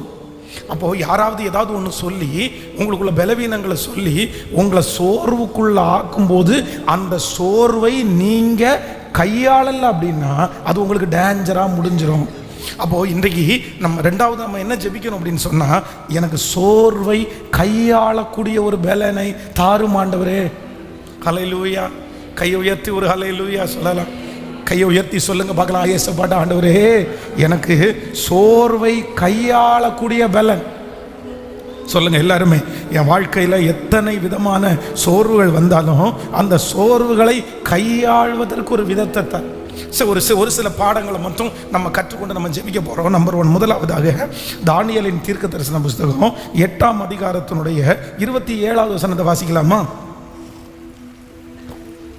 தானியேலின் தீர்க்க தரிசன புஸ்தகம் 8ஆம் அதிகாரம் 27வது வசனத்தை வாசிக்கும் போது, தானியேலாகிய நான் சோர்வடைந்து சில நாள் வியாதிப்பட்டு இருந்தேன். பக்கத்தில் இருக்கிற கையை பிடிச்சி சொல்லுங்க, சில நாள். சொல்லுங்க எல்லாரும் சொல்லுங்க, சில நாள். நல்லா சொல்லுங்க, சில நாள். தானியேலாகிய நான் சோர்வடைந்து சில நாள் வியாதிப்பட்டிருந்தேன். அப்போ நம்பர் 1, முதலாவதாக ஒரு தேவனுடைய பிள்ளை இந்த சோர்வை எப்படி கையாளணும் அப்படின்னு சொன்னா, இந்த சோர்வு என்கிறத லாங் லைஃப், தொடர்ச்சி, பல ஆண்டு, 6 மாசம், 10 மாசம், 1 வருஷம், 2 வருஷம், தேவனுடைய பிள்ளை சோர்வை ஒரு காலம் நீடிக்க விடக்கூடாதாமா. என்ன பண்ணக்கூடாதாமா? சோர்வு வருகிறது சகஜம், கண்டிப்பாக எல்லா பரிசுத்தவான்களுக்கும் வந்திருக்குது, நமக்கும் வரும். ஆனால் ஆண்டவருடைய பிள்ளைகள் ஒன்று நீங்கள் நினைத்து கொள்ளுங்கள், சோர்வை விட்டு நீங்கள் வருகிறதற்கு வாரங்கள் கூட ஆண்டவர் கொடுக்கல. என்னதான் கொடுத்துருக்கிறாருன்னா, சில நாள், சில மணி நேரம். தாவீதுக்கு சோர்வு வந்துச்சா? அதான் முதல்ல நம்ம வாசிச்சோம். அவனுடைய மனைவி, அவனுடைய பிள்ளைகள் எல்லாரும் பிடிக்கப்பட்டு தீக்கிரையாக்கப்பட்டதை கண்டுபிடிச்ச உடனே அவனுக்குள்ள ஒரு பெரிய சோர்வு வருது. ஆனால் வேதம் சொல்லுகிறது, தாவீது தன்னை திடப்படுத்தி கொண்டு இந்த தண்டை பின்தொடரலாமா? அப்போ சோர்வு என்கிறது கொஞ்சம் மணி நேரம் தான் இருந்துச்சு. நீங்க இன்றைக்கு இந்த ஜெபத்தில் இருக்கிறவங்க யாருக்காக ஆண்டவர் பேசுறாருன்னு தெரியல, உங்க சோர்வு எவ்வளவு நாளா தொடருது? எவ்வளவு நாளா தொடருது? சோர்வுன்றது எது தெரியுமா? முன்னாடியே ஆக்டிவா இருந்து இப்போ இல்லாதது எல்லாமே சோர்வு தான். ஃபர்ஸ்ட் எல்லாம் 1 மணி நேரம் ஜெபம் பண்ணுவோம் பாஸ்டர், ஃபர்ஸ்ட் எல்லாம் சர்ச்சுக்கு ரெகுலரா வருவோம் பாஸ்டர், ஃபர்ஸ்ட் எல்லாம் இந்த மாதிரிலாம் நான் பண்ணுவோம் பாஸ்டர். இப்போ நான் பண்ணலை, ஏற்கனவே நீங்க பண்ணி கொண்டிருந்த நல்ல காரியங்கள், அது வேலையா இருக்கலாம், ஊழியமா இருக்கலாம், ஜபமா இருக்கலாம், நீங்க ஆக்டிவா இருந்த எதெல்லாம் இன்னைக்கு இல்லாம நீங்க இருக்கிறீங்களோ அந்த விதத்தில் நீங்க சோர்ந்து போயிட்டீங்கன்னு அர்த்தம். அந்த சோர்வு எத்தனை நாளா உங்களுக்கு தொடருது சொல்லுங்க, எத்தனை நாளா தொடருது?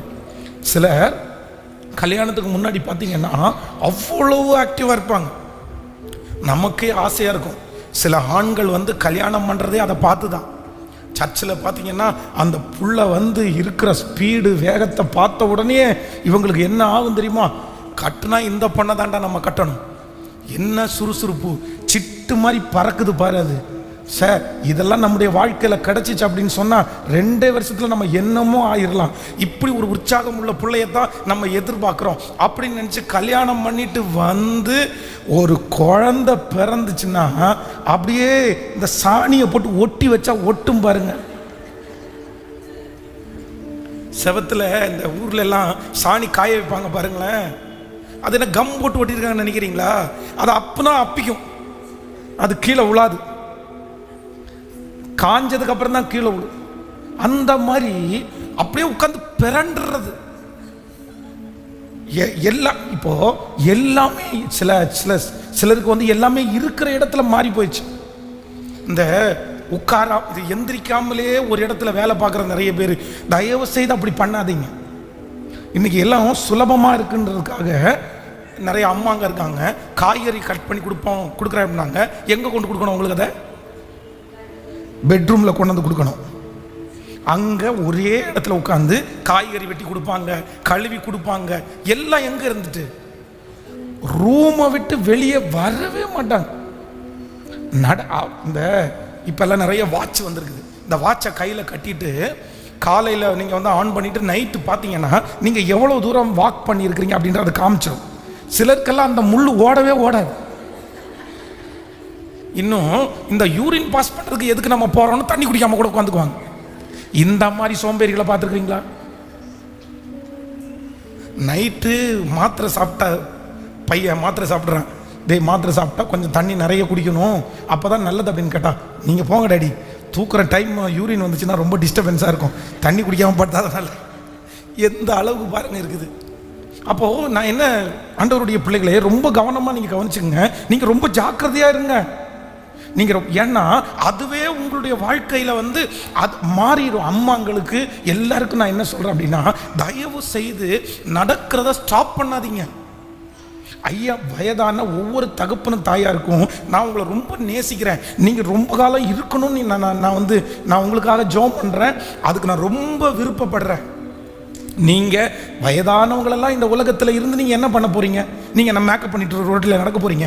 அப்படியெல்லாம் கிடையாது. நீங்கள் இருந்தால் எங்களுக்காக ஜெபம் பண்ணுவீங்க, அடுத்த ஜெனரேஷனுக்காக ஜெபம் பண்ணுவீங்க, இதானே பண்ண போகிறீங்க. அப்போது நீங்கள் உயிரோடு இருக்கணும், நீங்கள் பலத்தோடு இருக்கணும், நீங்கள் சுகத்தோடு இருக்கணும்.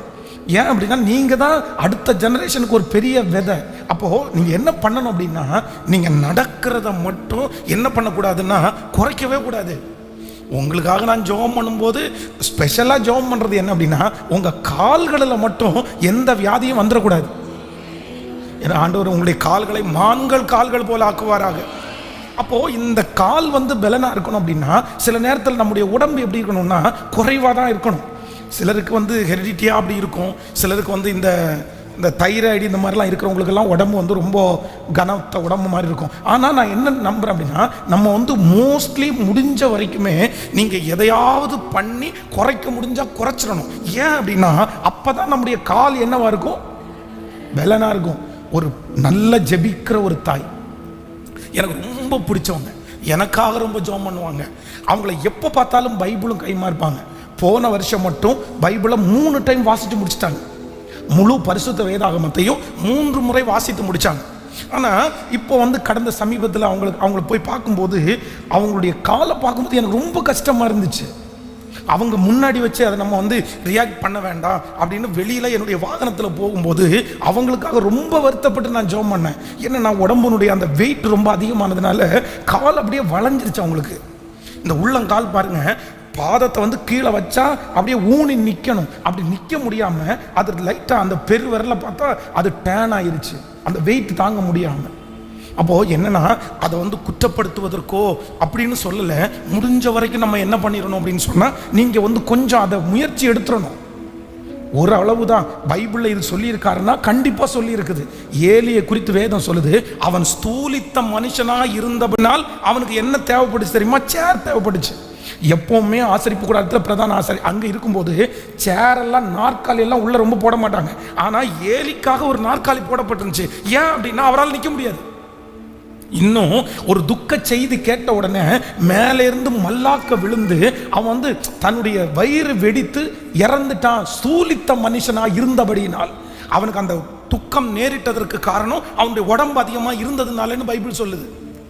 இன்னும் ஜபம் பண்ணும்போது இந்த நெற்றி வந்து தரையில் படுகிறது ஒரு ஜபம். இந்த நெற்றி வந்து தரையில் படுறது. ஆனால் நமக்கு நிறைய பேருக்கு நெற்றி வந்து நெஞ்சுகளை கூட போகாது. ஏன் அப்படின்னா, நம்ம இவ்வளோ பெரிய கொடை வண்டி வச்சிருந்தா எப்படி போகும்? போகாது. அப்போ பைபிள் வந்து அப்படியே ஸ்தூலித்த மனுஷனாக இருக்கிறத விரும்பலை. எப்படி விரும்புது அப்படின்னு சொன்னால், நாம் அளவாக இருக்கிறது தான் கர்த்தர் விரும்புகிறார். ஆமேன் சொல்லுங்கள். அப்போது ஆண்டவருடைய பிள்ளைகளை ஒன்று நினைத்து கொள்ளுங்கள், உங்கள் சோர்வில் நீங்கள் ரொம்ப கவனமாக இருக்க வேண்டியது என்ன அப்படின்னா, அதை நீடிக்கிறதுக்கு நீங்கள் என்ன பண்ணக்கூடாது? விடவே கூடாது. ஒரு நாள் தான். நீங்கள் ஆண்டவர் சொல்கிறாரு, காலையிலே அழுகை என்றால் மாலையிலே உங்களுக்கு கேட்கல. 12 மணி நேரம் சூரியன் அஸ்தமிக்கிறதுக்கு முன்பாக உங்களுடைய கோபம், பக்கத்தில் இருக்கிற கையை பிடிச்சி சொல்லுங்க, சில விஷயத்துக்கெல்லாம் கால அளவு 12 மணி நேரம் தான். சொல்லுங்க, 12 மணி நேரத்துக்குள்ள நீங்க என்ன பண்ணிடணும்? 12 மணி நேரத்துக்குள்ள மாறிடணும். 12 மணி நேரத்துக்குள்ள சரியாயிரணும். 12 மணி நேரத்துக்குள்ள அந்த துக்கத்தை மறந்துடணும். 12 மணி நேரத்துக்குள்ள அவன் பேசின கசப்பை மனசில் வைக்க கூடாது. எவ்வளவு மணி நேரம்? சூரியன் அஸ்தமிக்கிறதுக்கு முன்னாடி. அவ்வளோதான். நமக்கு நிறைய பேருக்கு எப்போ தொடர்ந்து தெரியுமா? 1942 இப்போ கொண்டு வந்து பேசிட்டு இருப்பாங்க. 2008 கல்யாணம் ஆச்சு சார் எனக்கு. ஆனால் மாப்பிள்ளை வீட்டுக்காரங்க எவ்வளோ பெரிய பிரச்சனை பண்ணாங்க தெரியுமா? மறந்துடுவேன்னு நினச்சியா? நான் மறக்க மாட்டேன். அது ஒரு பெரிய, ஆமாம், கல்வெட்டில் எழுதி வச்சிருங்க நீங்கள். இவர் மறக்கவே மாட்டாராம்மா. நாளைக்கு ஒரு டைரி போடுங்க, அதில் 1982 நடந்த எழுதி வச்சிருங்க, நல்லாயிருக்கும். இவர் பெரிய விஞ்ஞானி, ஒரு பெரிய மூலக்காரர், மறக்கவே மாட்டாராம்மா. நான் என்ன மறந்துடுவேன்னு நினைக்கிறியா? அன்னைக்கெல்லாம் நீ பண்ணது கொஞ்சம் நெஞ்சமா? போன வருஷம் என்ன பண்ணுனேன், போன மாதம் என்ன பண்ணுனேன்? ஆண்டவர் எவ்வளோ நேரம் தான் கொடுத்துருக்கிறாரு? கேட்கல, அவ்வளோதான், தூக்கி போட்டு போக வேண்டியதான். சரி, சிமையை தூசிக்கிறான், கர்த்தர் அனுமதிச்சிருக்கிறாரு. என்ன ஆமீனே வரமாட்டேங்குது? கேட்கல, கர்த்தர் அனுமதிச்சிருக்கிறார் சிமையை தூசிக்கிறது. சரிப்பா, நீ பேசணும்னு ஆண்டவர் அனுமதிச்சார், நீ பேசிட்ட விட்டுரு. அடுத்த நிமிஷம் பார்க்கும்போது, ஹலோ ஹாய், என்ன நான் உங்களுக்கு பேசினது உங்களுக்கு உரைக்கலையா? இல்லைன்னா உங்களுக்கு நான் பேசினது வருத்தமா இல்லையா? நான் என்னத்தப்பா அதை மனசில் வச்சு வருத்தப்படுறதுக்கு? ஆனால் நிறைய பேருக்கு உள்ளுக்குள்ள குப்பை அடைஞ்சு கிடந்து அது புழு வச்சு நாரி நாத்தம் எடுத்து எத்தனை வருஷம் யாரு கெட்டு போறா? அந்த அசுத்தத்தை எல்லாம் உங்க இருதயத்துக்குள்ளையும் உங்க சிந்தனைக்குள்ளையும் வச்சதுனால யார் கெட்டு போவா? கேட்கலையே, கேட்கல. யார் கெட்டு போவா? நம்ம தாங்க கெட்டு போவோம். நாத்தை யாருக்கு தான் அடிக்கும்? குப்பையெல்லாம் உடனுக்குடன் என்ன பண்ணணும்? பக்கத்தில் கையை பிடிச்சி சொல்லுங்க, வீட்டினுடைய குப்பையை க்ளீன் பண்ணால் பத்தாது, நெஞ்சில் உள்ள இருதயத்தில் உள்ள குப்பையை க்ளீன் பண்ணணும், சிந்தையில் இருக்கிற குப்பையை க்ளீன் பண்ணணும். நிறைய பேருக்கு ஸ்டாக்கேஜ் நிறைய இருக்கு. மறக்கவே, மாமியார் பேசினதை மறக்க முடியாது, மாமனார் சொன்னதை மறக்க முடியாது, வீட்டுக்காரர் சொன்னதை மறக்க முடியாது. அப்படியே மனசுக்குள்ளே ஆண்டவர் சொல்றாரு, இல்லவே இல்லை. உன்னுடைய சோர்வை தயவு செய்து என்ன பண்ணாதீங்கன்னா அப்படியே லாங் டைம் கொண்டு போகாதீங்க. நான் வந்து உங்களுக்கு விளையாட்டாய் சொன்னது போல இருக்கும். ஆண்டவருடைய பிள்ளைகளை ரொம்ப ஜாக்கிரதையா இருங்க, ரொம்ப ஜாக்கிரதையா இருங்க. ஒரு நாள் வந்து அவ்வளோ ஆண்டவர் அழகாக என்ன வச்சுருந்தார், அவ்வளோ பலசாலியாக கத்திரனை வச்சுருந்தார். நான் சொல்லுவேன், அந்த டைமில் எல்லாம் ஒரு 20-22 வயசுல எல்லாம் சொல்லுவேன், என்ன மாதிரி பலசாலி யாருமே இல்லை அப்படின்ற அளவு இருக்கு. அப்படின்னா 100 கிலோ மூட்டை அப்படின்னா கூட அதை வந்து தூக்கி வந்து வச்சா கொண்டு சுமக்க முடியும். எல்லாருமே வந்து இந்த செங்கல் சூளையில் பார்த்தீங்க அப்படின்னா 6 கல் 8 கல் தலை மேலே வச்சு கொண்டு போவாங்க. நான் வந்து பெருமைக்காக சொல்லலை, அந்த டைம் வந்து நிறைய கல்லை கொண்டு போய் அந்த அப்படியே ஒரு 2000 கல்லை எடுத்து கொண்டு போய் என்னிடத்துல வச்சா அவ்வளோதான், அடங்கல் மாதிரி பேசிட்டோன்னா நிறைய காசு கிடைக்கும். ஒரே டைமு 36 கல் வரைக்குமே சுமந்துருக்கேன். 36 அப்படியே மேலே அடிக்கி அவ்வளவு பலசாலி. ஆனால் வந்து ஊழியத்துக்கு வந்தோம், அப்பவும் பலசாலியாக தான் இருந்தோம். ஒரு திருச்சி டிரான்ஸ்ஃபர் ஆகும்போது சும்மா ஒரு நாள், அது வரைக்கும் ஃப்ரெண்ட்ஸ் எல்லாம் இருந்தாங்க, பைபிள் காலேஜ் நண்பர்கள் இருந்தாங்க. ஃபஸ்ட் டைம் தனிமையில் படுத்து கிடக்கும்போது ஒரு நாள் தோணுது, சரி நம்ம ஊழியத்துக்கு வந்தது தப்போ அப்படின்னு மனசில் நினைக்கிறேன். நம்ம ஊழியத்துக்கு வந்திருக்க கூடாதோ. ஊழியத்துக்கு வந்ததுக்கு அப்புறம் தான் கோவுக்கும் கேட்குமே வித்தியாசம் தெரிஞ்சிச்சு. ஊழியத்துக்கு வந்ததுக்கு அப்புறம் தான் ஒழுங்காக ட்ரெஸ்ஸு சாப்பாடுமே அந்த மாதிரி எவ்வளோ மேன்மையாக ஆண்டவர் வச்சுட்டாரு பாருங்க. பிசாசு கொடுக்குற மூளையை பாருங்க. ஏன் அப்படின்னு கேட்டால் நானே பதில் சொல்கிறேன். நீ ஊழியத்துக்கு வந்ததுனால தானே ஃப்ரெண்ட்ஸ் உனக்கு இல்லை, நீ ஊழியத்துக்கு வந்ததுனால தானே ஜாலியாக இருக்க முடியல, நீ ஊழியத்துக்கு வந்ததுனால மற்றவங்கள மாதிரி எல்லாத்துமே செய்ய முடியல, உனக்கு எல்லாமே தப்புன்னு தெரியுது. இந்த நெகட்டிவ்க்கு இடம் கொடுத்து உடனே நான் என்ன சொல்லியிருக்கேன், அப்பால போ பிசாசே, ஆண்டவர் உன்னை எவ்வளோ நல்லா வச்சிருக்கிறாரு அப்படின்னு அதை ஓவர் கம் பண்ணி அந்த சோர்வுக்கு இடம் கொடுக்காம சரியாக வேண்டிய நான் இப்போ என்ன பண்ணிட்டேன் அப்படின்னு சொன்னால், அந்த ஒரு நாள் சோர்வை அடுத்த நாள் கொண்டு போயிட்டேன், அதுக்கு அடுத்த நாள் கொண்டு போயிட்டேன், அதுக்கு அடுத்த நாள் கொண்டு போயிட்டேன். இப்படியே கிட்டத்தட்ட ஒரு மாதம் இந்த நெகட்டிவை யோசிச்சு கடைசியில் பார்த்தீங்க அப்படின்னு சொன்னால் தூக்கம் போச்சு, நோய் வந்துருச்சு. அவ்வளவு பலனாக இருந்த சரீரம் ரொம்ப பலவீனமாகி என்னை பார்த்து நானே கசந்து கொள்ளுகிற அளவுக்கு வந்துட்டேன். இப்போ எங்களுடைய ஊரில் எல்லாம் இரவில் வந்து எங்கள் வீட்டில் கேட்க மாட்டாங்க, எங்கள் அம்மா அப்பா எல்லாருமே உள்ளே படுத்து கிடப்பாங்க, நான் வராண்டாவில் தான் படுப்போம். நான் நைட்டு எத்தனை மணிக்கு வெளியே போகிறேன், எத்தனை மணிக்கு உள்ளே வரேன்னு யாருக்குமே தெரியாது. எங்கள் ஊரில் வந்து எங்கேயோ இடத்துல தான் டிவி இருக்கும். அன்னைக்கு அந்த டிவி நிகழ்ச்சியை பார்க்குறதுக்கு வீட்டில் இருந்து தனியாக ஒரே ஆளாக இருட்டில் 12 மணிக்கு அவ்வளோ தூரம் போய் பார்த்துட்டு ஒரு வெளிச்சம் கூட இல்லாமல் ஃபுல்லாக காடு மாதிரி மரம் இருக்கும். அந்த நடந்து போன பாதையை வச்சு கண்ணில் எதுவும் தெரியாது, இருட்டாக தான் தெரியும். ஆனால் அந்த கால் நடக்கிற பாதையை வச்சுட்டு வெறும் அவ்வளவு தைரியமாக இருந்தவன், அவ்வளவு எனக்கு பிசாசு பிடிச்சிருக்குமோ, செய்வனை வச்சுருப்பாங்களோ அப்படின்னு பயப்படுற அளவுக்கு மாறிட்டேன். பயம்னா கொஞ்சம் இல்லை, பயத்தினுடைய உச்சகட்டம். கண்ணனுடைய பால் எல்லாம் அப்படியே டக் டக் டக் டக்னு அடிக்கும். இதுக்கு எல்லாத்துக்கும் காரணம் என்ன தெரியுமா? அந்த நெகட்டிவை, அந்த சோர்வை கொஞ்சம் வளர்த்துட்டேன் பாருங்களேன், அது எனக்கு மிகப்பெரிய ஆபத்தாய் முடிந்தது. உங்கள் நாள் நஷ்டமாயிரும், உங்கள் எதிர்காலம் நஷ்டமாயிரும். நான் நம்புகிறேன், சிலதை ஆண்டவர் நமக்கு தர்றாரு, சிலதை ஆண்டவர் நமக்கு தரலை. இந்த உலகத்திலே எல்லாவற்றையும் பெற்றுக்கொண்ட முழுமையான நபர் யாருமே கிடையாது. எல்லாருக்குமே ஒரு குறைவு இருக்கும். ஒன்று இந்த குறைவு, இல்லைன்னா அந்த குறைவு. எல்லாருடைய வாழ்க்கையிலையும் அப்படி இருக்க தான் செய்யும். எல்லாரும் நிவர்த்தி ஆயிட முடியாது. அதுக்காக சோர்ந்து போய் அவங்களுக்கு கிடைச்சது எனக்கு கிடைக்கல, இவங்களுக்கு கிடைச்சது எனக்கு கிடைக்கல அப்படின்னு நீங்கள் சோர்ந்து போய் அந்த சோர்வை கண்டினியூ பண்ணிட்டீங்கன்னா உங்களை யாராலும் தூக்கி எடுக்க முடியாது.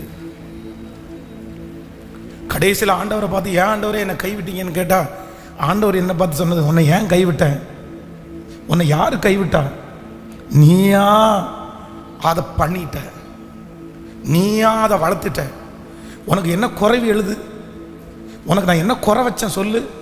இந்த ஊழியத்துக்கு வந்ததுக்கு பிறகு நீ என் நன்மையை பெற்றுக்கொள்ளலையா, நீ என்னை தேடி வந்ததுக்கு அப்புறம் நீ வளரலையா.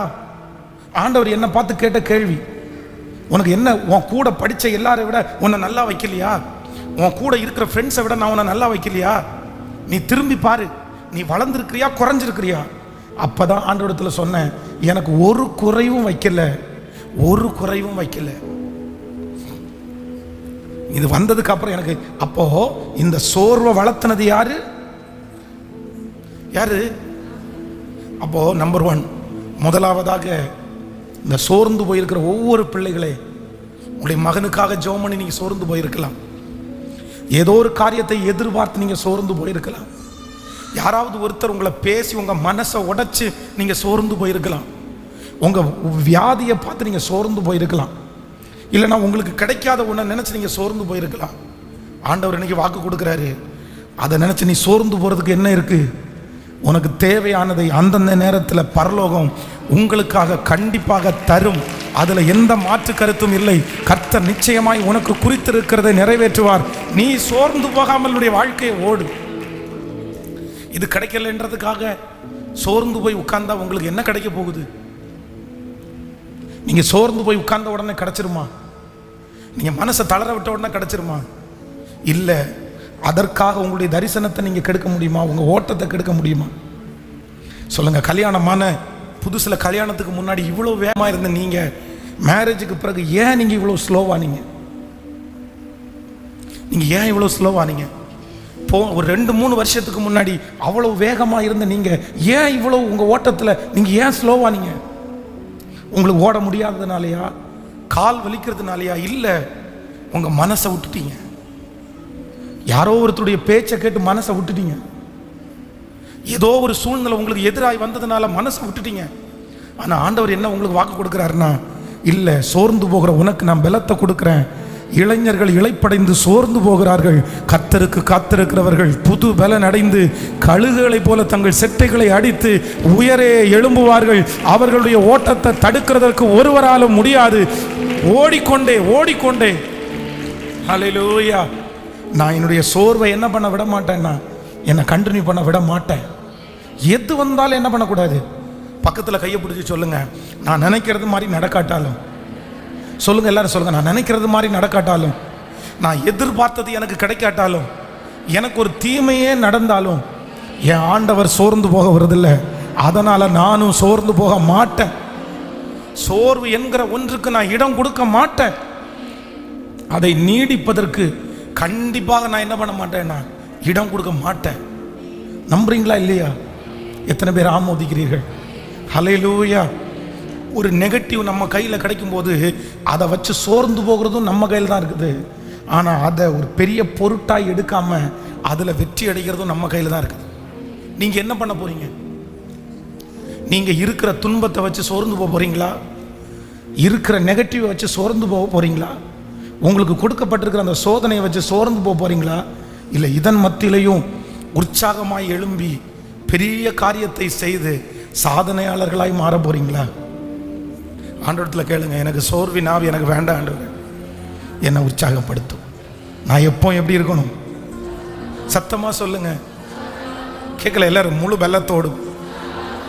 அவ்வளோதான், அவ்வளோதான். என்னுடைய சோர்வெல்லாம் கொஞ்ச நேரம்தான், சில மணி துளிகள் தான்.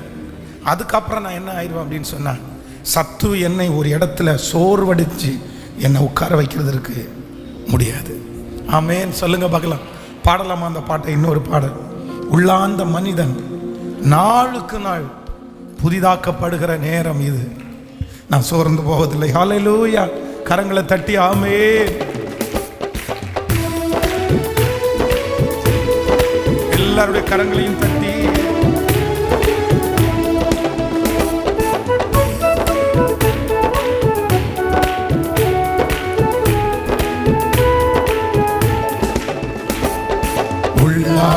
மனிதன் நாளுக்கு நாள் புதிதாக்கப்படுகின்ற நேரம் இது. உள்ளாந்த மனிதன் நாளுக்கு நாள் புதிதாக்கப்படுகின்ற நேரம். கைகளை மேல தட்டி சோர்ந்து போகாதே மகனே, நீ சோர்ந்து போகாதே மகனே. உன்னை குறித்து கர்த்தர் ஒரு பெரிய திட்டத்தையே வைத்திருக்கிறார். உன்னை குறித்து பெரிய நோக்கத்தையே வைத்திருக்கிறார். நீ சோர்ந்து போய் படுத்து கிடக்கிறவன் அல்ல. உனக்கு இங்கே என்ன வேலை? நீ போக வேண்டிய தூரம் வெகு தூரம். அதி சீக்கிரத்தில் நீங்கிவிடும் இந்த லேசான உபத்திரவம். அதி சீக்கிரத்தில் நீங்கிவிடும் இந்த லேசான உபத்திரவம். ஈடு இணையில்லா, ஈடு இணையில்லா. நம்பிக்கையோட பாடுங்க. இதனால் நமக்கு இந்த பிரச்சனையினால வந்துரும், இந்த அவமானத்துல கிடைக்கும். கர்த்தர் உங்க கையில கொடுத்திருக்கிற அந்த சோர்வுல கிடைக்கும். சோர்ந்து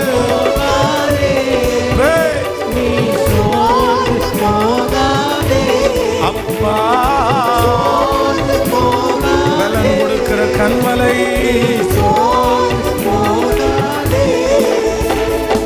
காண்கின்ற உலகம் தேடவில்லை. அதானே அதானே உங்க லட்சியம். தேடவில்லை,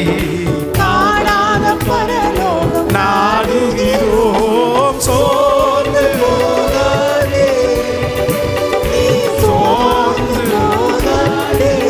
ஹல்லேலூயா. நீ சோர்ந்து போகாதே. ஆமென். இந்த பாட்டு ரொம்ப அழகா எழுதியிருக்கிறாங்க. அருமையான பெர்க்மன் ஐயா எவ்வளவு அழகா எழுதியிருக்காங்க பாருங்க. அவங்க இந்த பாட்டுல என்ன அர்த்தம் கொண்டு வர்றாங்க அப்படின்னு சொன்னா, நான் சோர்ந்து போக மாட்டேன். ஏன் அப்படின்னா ஒவ்வொன்றும் சொல்றாரு, ஈடு இணை இல்லா மகிமை எனக்கு வரும், அதனால நான் என்ன பண்ண மாட்டேன். இப்போ ஆண்டவர் உங்க கையில கொடுத்துருக்கிற இந்த சோர்வு இல்லை, இந்த இப்போ உங்களுக்கு கடந்து போக பண்ணுகிற இந்த சோதனை, ஆண்டவர் என்ன வாக்கு கொடுக்குறாரு அப்படின்னா, நீ சோர்ந்து போகாத, இதனால உனக்கு என்ன வருமாமா, ஈடு இணை இல்லாம மகிமை வரும், அதனால நீ சோர்ந்து போகாத.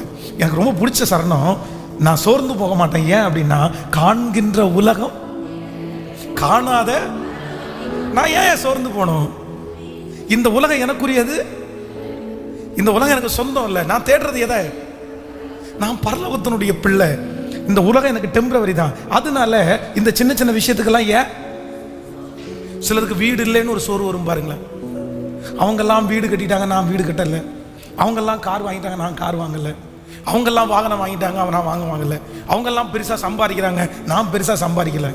நான் நம்புகிறேன், எதுக்கு அவங்கெல்லாம் சம்பாதிச்சு என்ன பண்ண போகிறாங்க? ஒரு சாணம் வயிற்றில் தானே சாப்பிட போகிறாங்க. ஒரு நேரத்தில் எத்தனை சட்டை போடுறாங்க? ஒரு சட்டை தானே போட போகிறாங்க. ஒரு நேரத்துக்கு மேலே அளவுக்கு மிஞ்சி சாப்பிட முடியாது இல்லை. நம்மளை மாதிரி தான் அவங்க சாப்பிட்றாங்க, நம்மளை மாதிரி தான் தூங்குறாங்க, நம்மளை மாதிரி தான் உடுத்த முடியும். அதுக்கு மேலே 4 சட்டையை போட்டு எனக்கு இருக்குன்னு 4 சட்டையை போட்டால் பைத்தியக்காரன்னு வாங்க. ஆமேன்னு சொல்லுங்கள். நம்மளும் நைட்டு தூங்குறோம், அவங்களும் நைட்டு தூங்குறாங்க, அவ்வளோதான். ஒன்றும் கொண்டு போகிறது இல்லை. நிர்வாணியா என் தாயின் கருவத்திலிருந்து பிறந்தேன், நிர்வாணியா அவ்விடத்திற்கு கேட்கல. ஒன்றும் கொண்டு போகிறதும் இல்லை. அதை வச்சு ஒன்றும் பண்ண முடியாது. நான் நினைக்கிறது பரலோகம். ஹல்லேலூயா. எத்தனை பேர் பாட போகிறீங்க? இப்போ இந்த பாட்டினுடைய அர்த்தத்தை உணர்ந்து பாட போகிறோம். அடுத்த இது, நான் சோர்ந்து போக மாட்டேன். கிறிஸ்துவின் பொருட்டு நெருக்கப்பட்டால் பாக்கியம் நமக்கு. சொந்தக்காரங்க திட்டுனாங்களா? உங்களுக்கு என்னவாமா? கேட்கலையே. அதை பாக்கியம்னு நினைச்சாதான் பாக்கியம். பக்கத்து வீட்டு பாக்கியத்தை நினைச்சா பாக்கியம் கிடையாது. ஆமா, நிறைய பேர் பாக்கியம் நினைக்கிறது இல்லை. அவமானத்தை, நிந்தைய கிறிஸ்துவின் நிமித்தம் வருகிற பாட பாக்கியம்னு ஏன் நினைக்க மாட்டேங்கிறீங்க? ஆண்டவருக்காக பாடுபடுறது எவ்வளவு பெரிய பாக்கியம். நீங்க பாக்கியம்னு நினைச்சாதான் பரலோகத்தில் உங்களுக்கு பலன். ஹல்லேலூயா. என் நிமித்தம் உங்களை என்ன பேசினாலும் சந்தோஷப்பட்டு களி கூறுங்கள், பரலோகத்தில் உங்களுக்கு பலன். கேட்கல? மிகுதியா இருக்கும், மிகுதியா இருக்கட்டும், பேசட்டும். பேச பேச நமக்கு பாயிண்ட்ஸ் என்ன ஆகுது? கேட்கல? இந்த கேம்ஸ் விளையாடுற பசங்க எல்லாம் பார்த்தீங்க அப்படின்னா, எங்கேயாவது போய் உன்னை பிடிச்சிட்டாங்கன்னா அவங்களுடைய அந்த ஸ்கோர் வந்து அதிகமாகும், அவங்களுடைய மார்க் அதிகமாகும். அப்போ நான் நம்புகிறேன், பரலோகத்தில் நமக்குன்னு ஒரு மார்க் இருக்குது. அது எப்போ அதிகமாகும் தெரியுமா? பக்கத்துக்காரன் நம்மளை ஆண்டவரை தேடுறதுனால கெட்ட வாரத்தில் திட்டுனா நமக்கு ஒரு பாயிண்ட் ஏறும். ஊழியம் செய்கிறதுனால ஒன்று ஏறும். ஆண்டவருக்கு ஊழியத்தில் தாங்கிறதுனால, ஜபிக்கிறதுனால, இது எல்லாத்துலேயும் ஒவ்வொரு பாயிண்ட்ஸு. மற்றவங்க திட்டுறதை சகிச்சா கூட அப்போ உங்களுக்கு நல்லதா கெட்டதா? அதான் ஆவிக்குரிய கண்கள் நமக்கு தேவை. ஆமென் சொல்லுங்க பார்க்கலாம். பாடலாமா எல்லாரும் கரங்களை தட்டி? Thank you Jesus.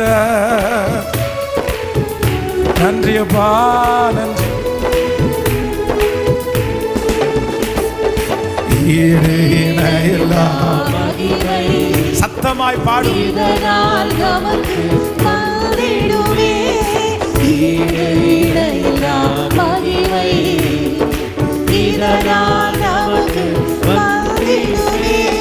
சோர்ந்து போகாதே, நீ சோர்ந்து போகாதே. அப்பா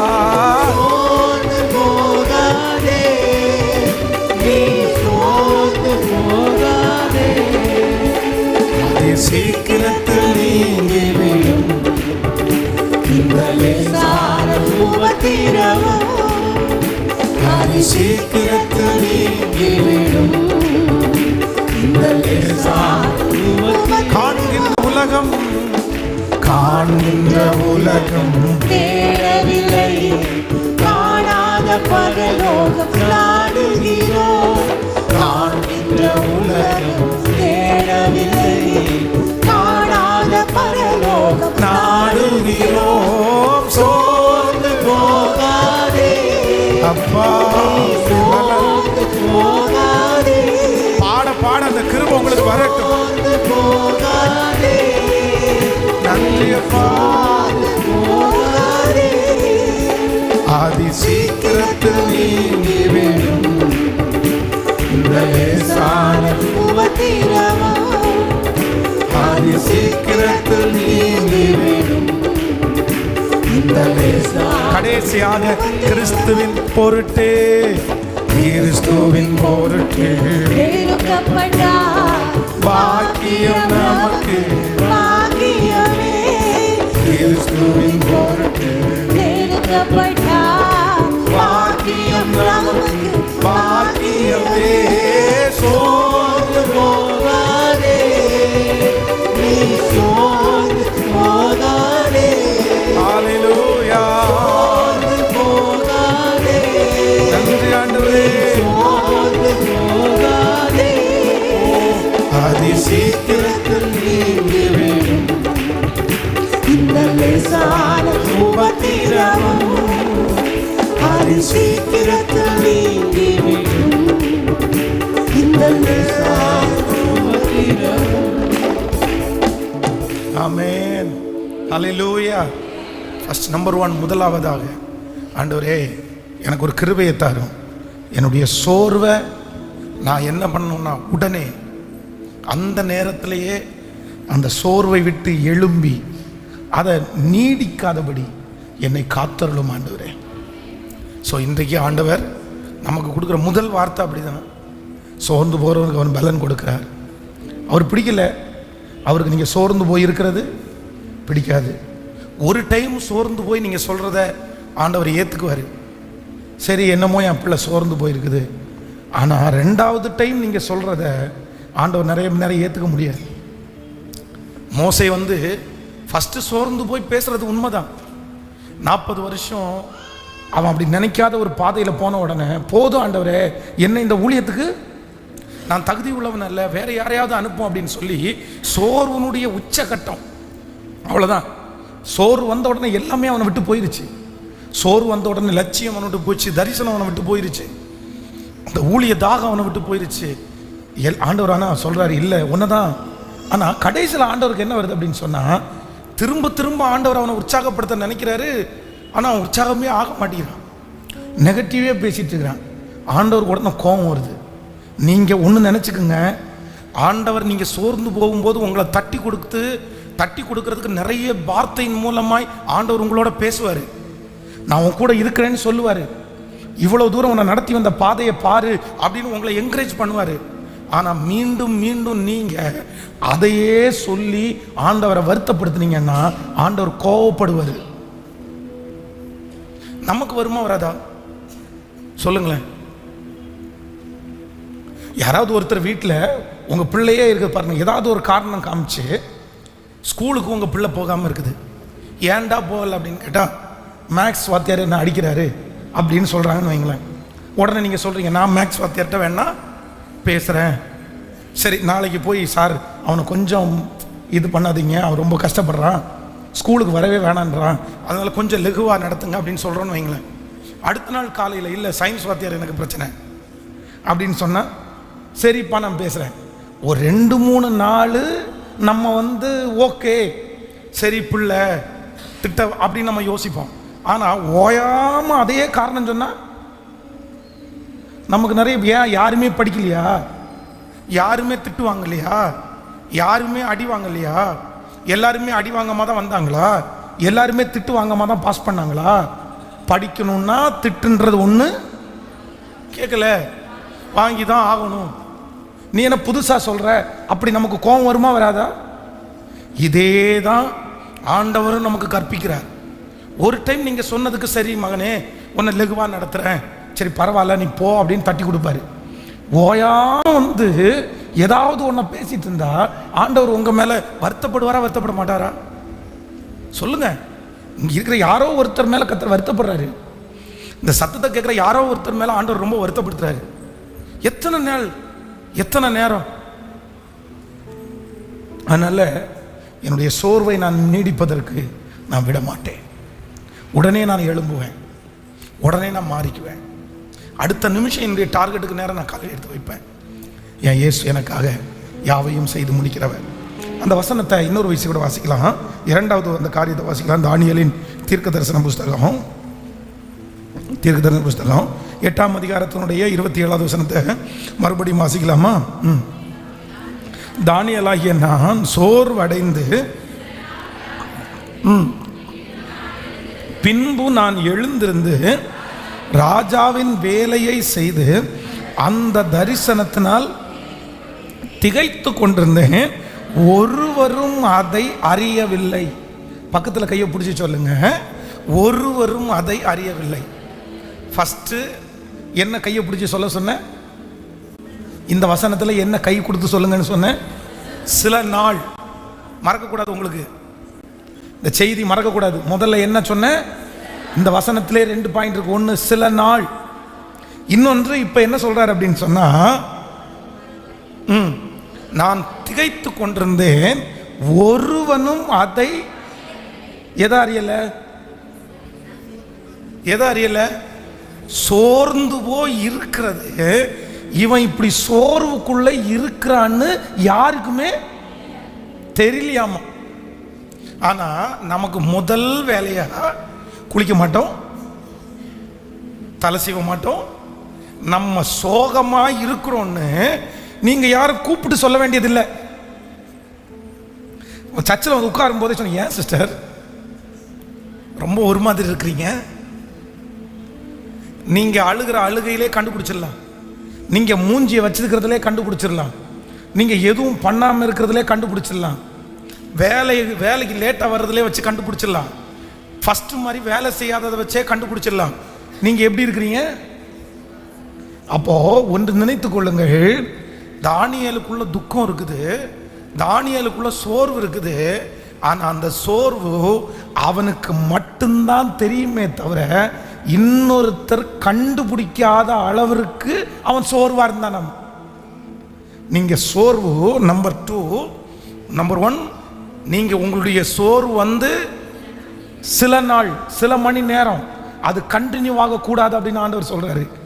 இரண்டாவது, நீங்க சோர்ந்து போய் இருக்கிறீங்கன்றது உங்களையும் ஆண்டவரையும் தவிர வேற யாருக்கும் என்ன பண்ணக்கூடாது. கேட்கல? அப்போ நான் நம்புறேன், இந்த மாதிரி சோர்வா இருந்தா உங்க வேலை தடைபடாது, உங்களுடைய டெய்லி நீங்க செய்கிற காரியம் தடைபடாது, உங்களுக்கு எதுவுமே தடைபடலை. ஆனா நீங்க சோர்ந்து போய் இருக்கிறீங்க. அப்படிப்பட்டவர்களை ஆண்டவர் தட்டி கொடுத்து பலப்படுத்த வல்லவராக இருக்கிறார். அவர்கள்தான் உண்மையான தலைவன், உண்மையான தலைவி. ஹல்லேலூயா. படம் போட்டு காட்டுறவங்க கிடையாது. அதான் இப்போ ஒரு ட்ரெண்ட் வந்திருக்கு. என்ன தெரியுமா? இந்த அவங்களுடைய மூடுக்கு தகுந்த மாதிரி ஸ்டேட்டஸ் வைப்பாங்களாம். என்னென்னமோ கண்டுபிடிச்சிருக்கிறாங்க, நமக்கு இது ஒன்றும் தெரியாது. எனக்கெல்லாம் வாட்ஸ்அப்பு எத்தனை வருஷத்துக்கு முன்னாடி ஆரம்பிச்சோ அன்னையிலேருந்து இன்னைக்கு வரைக்கும் அதை மாற்றினதே இல்லை. இதை விடுங்க. எனக்கு போன வாரத்தில் ஒரு பயங்கரமான, நானே ஷாக் ஆயிட்டேன். ஒருத்தங்க வந்து சொல்கிறாங்க, பாஸ்டர் அவர் ஒரு கள்ளக்காதலியை வச்சிருக்கிறாரு, பேசுறதுக்கு அனுமதி இல்லை, நான் சண்டை போட்டு பிரச்சனை பண்ணேன், ஆனால் அவர் வச்சிருக்கிற ஸ்டேட்டஸ் எல்லாம் பார்த்தா அவளோடைய பேசுறது மாதிரி இருக்காமா.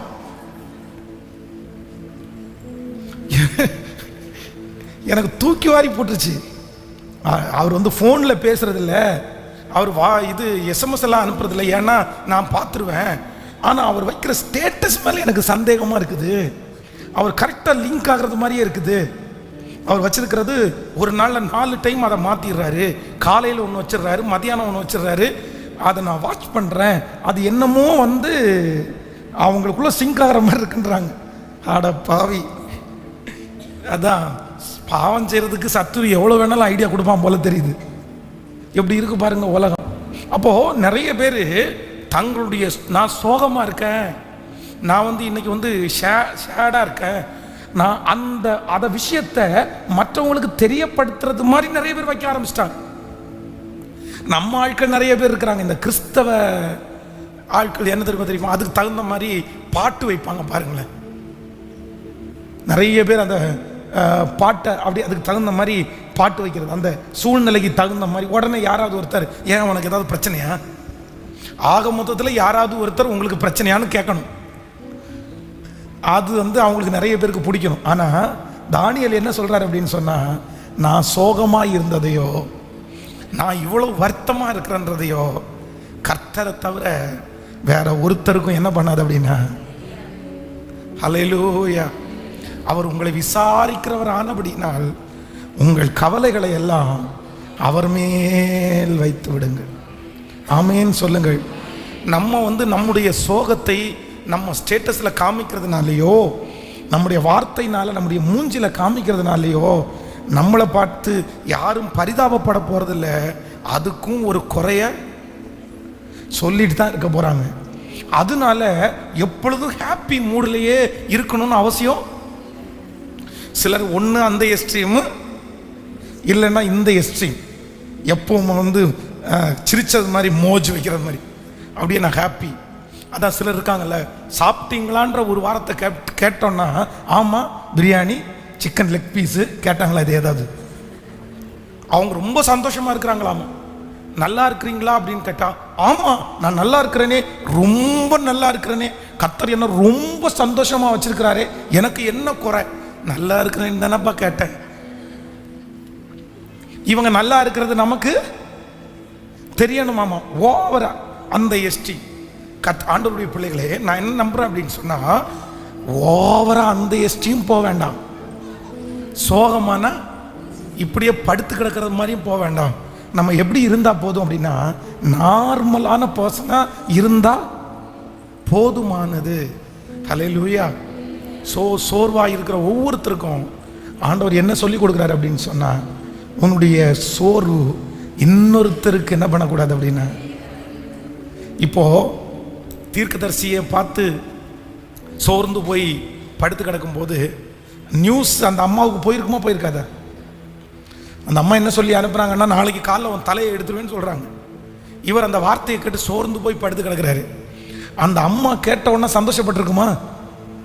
நான் நம்புகிறேன், சில நேரத்தில் நம்ம சோகமாக இருந்தால், நம்ம சோர்வனுடைய உச்சகட்டத்தில் இருக்கோன்னா, நிறைய பேருக்கு அது பிடிக்கும், நிறைய பேர் அதை வச்சு சந்தோஷப்படுவாங்க.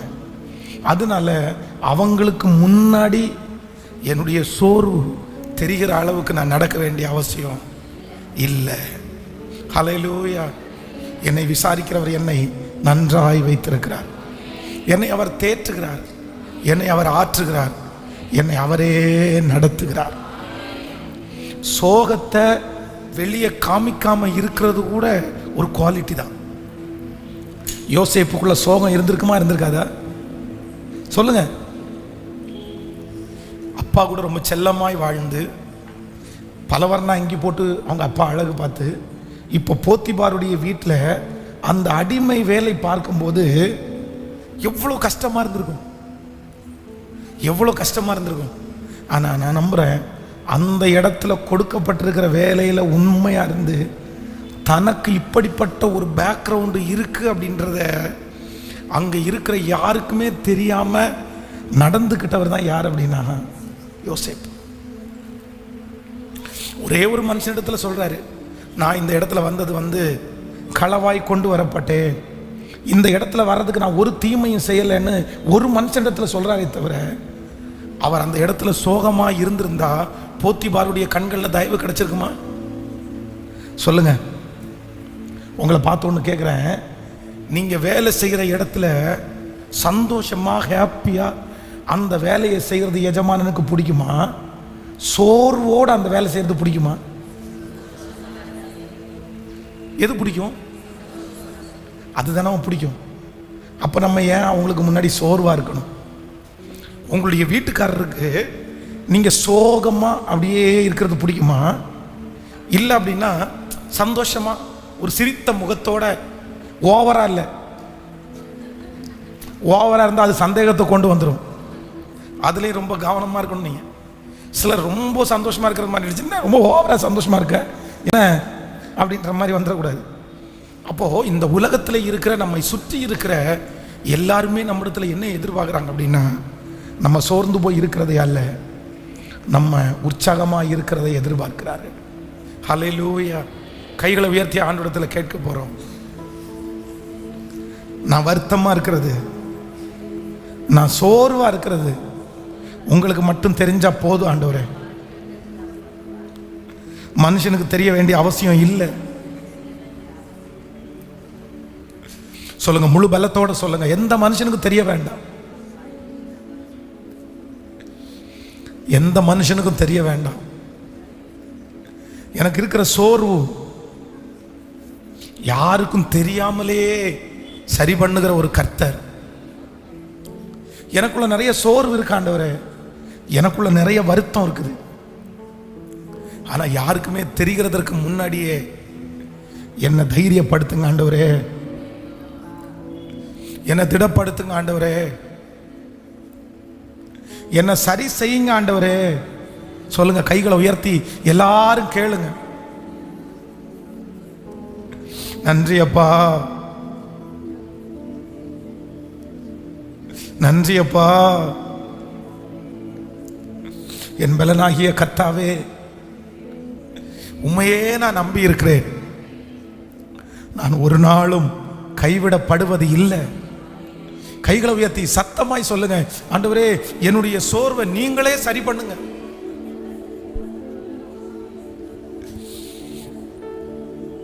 சொல்லுங்க, நீங்களே சரி பண்ணுங்க. அது என்ன சோர்வு நமக்கு தெரியும் ஆண்டவரே, அது என்ன பலவீனம்னு நமக்கு தெரியும் ஆண்டவரே.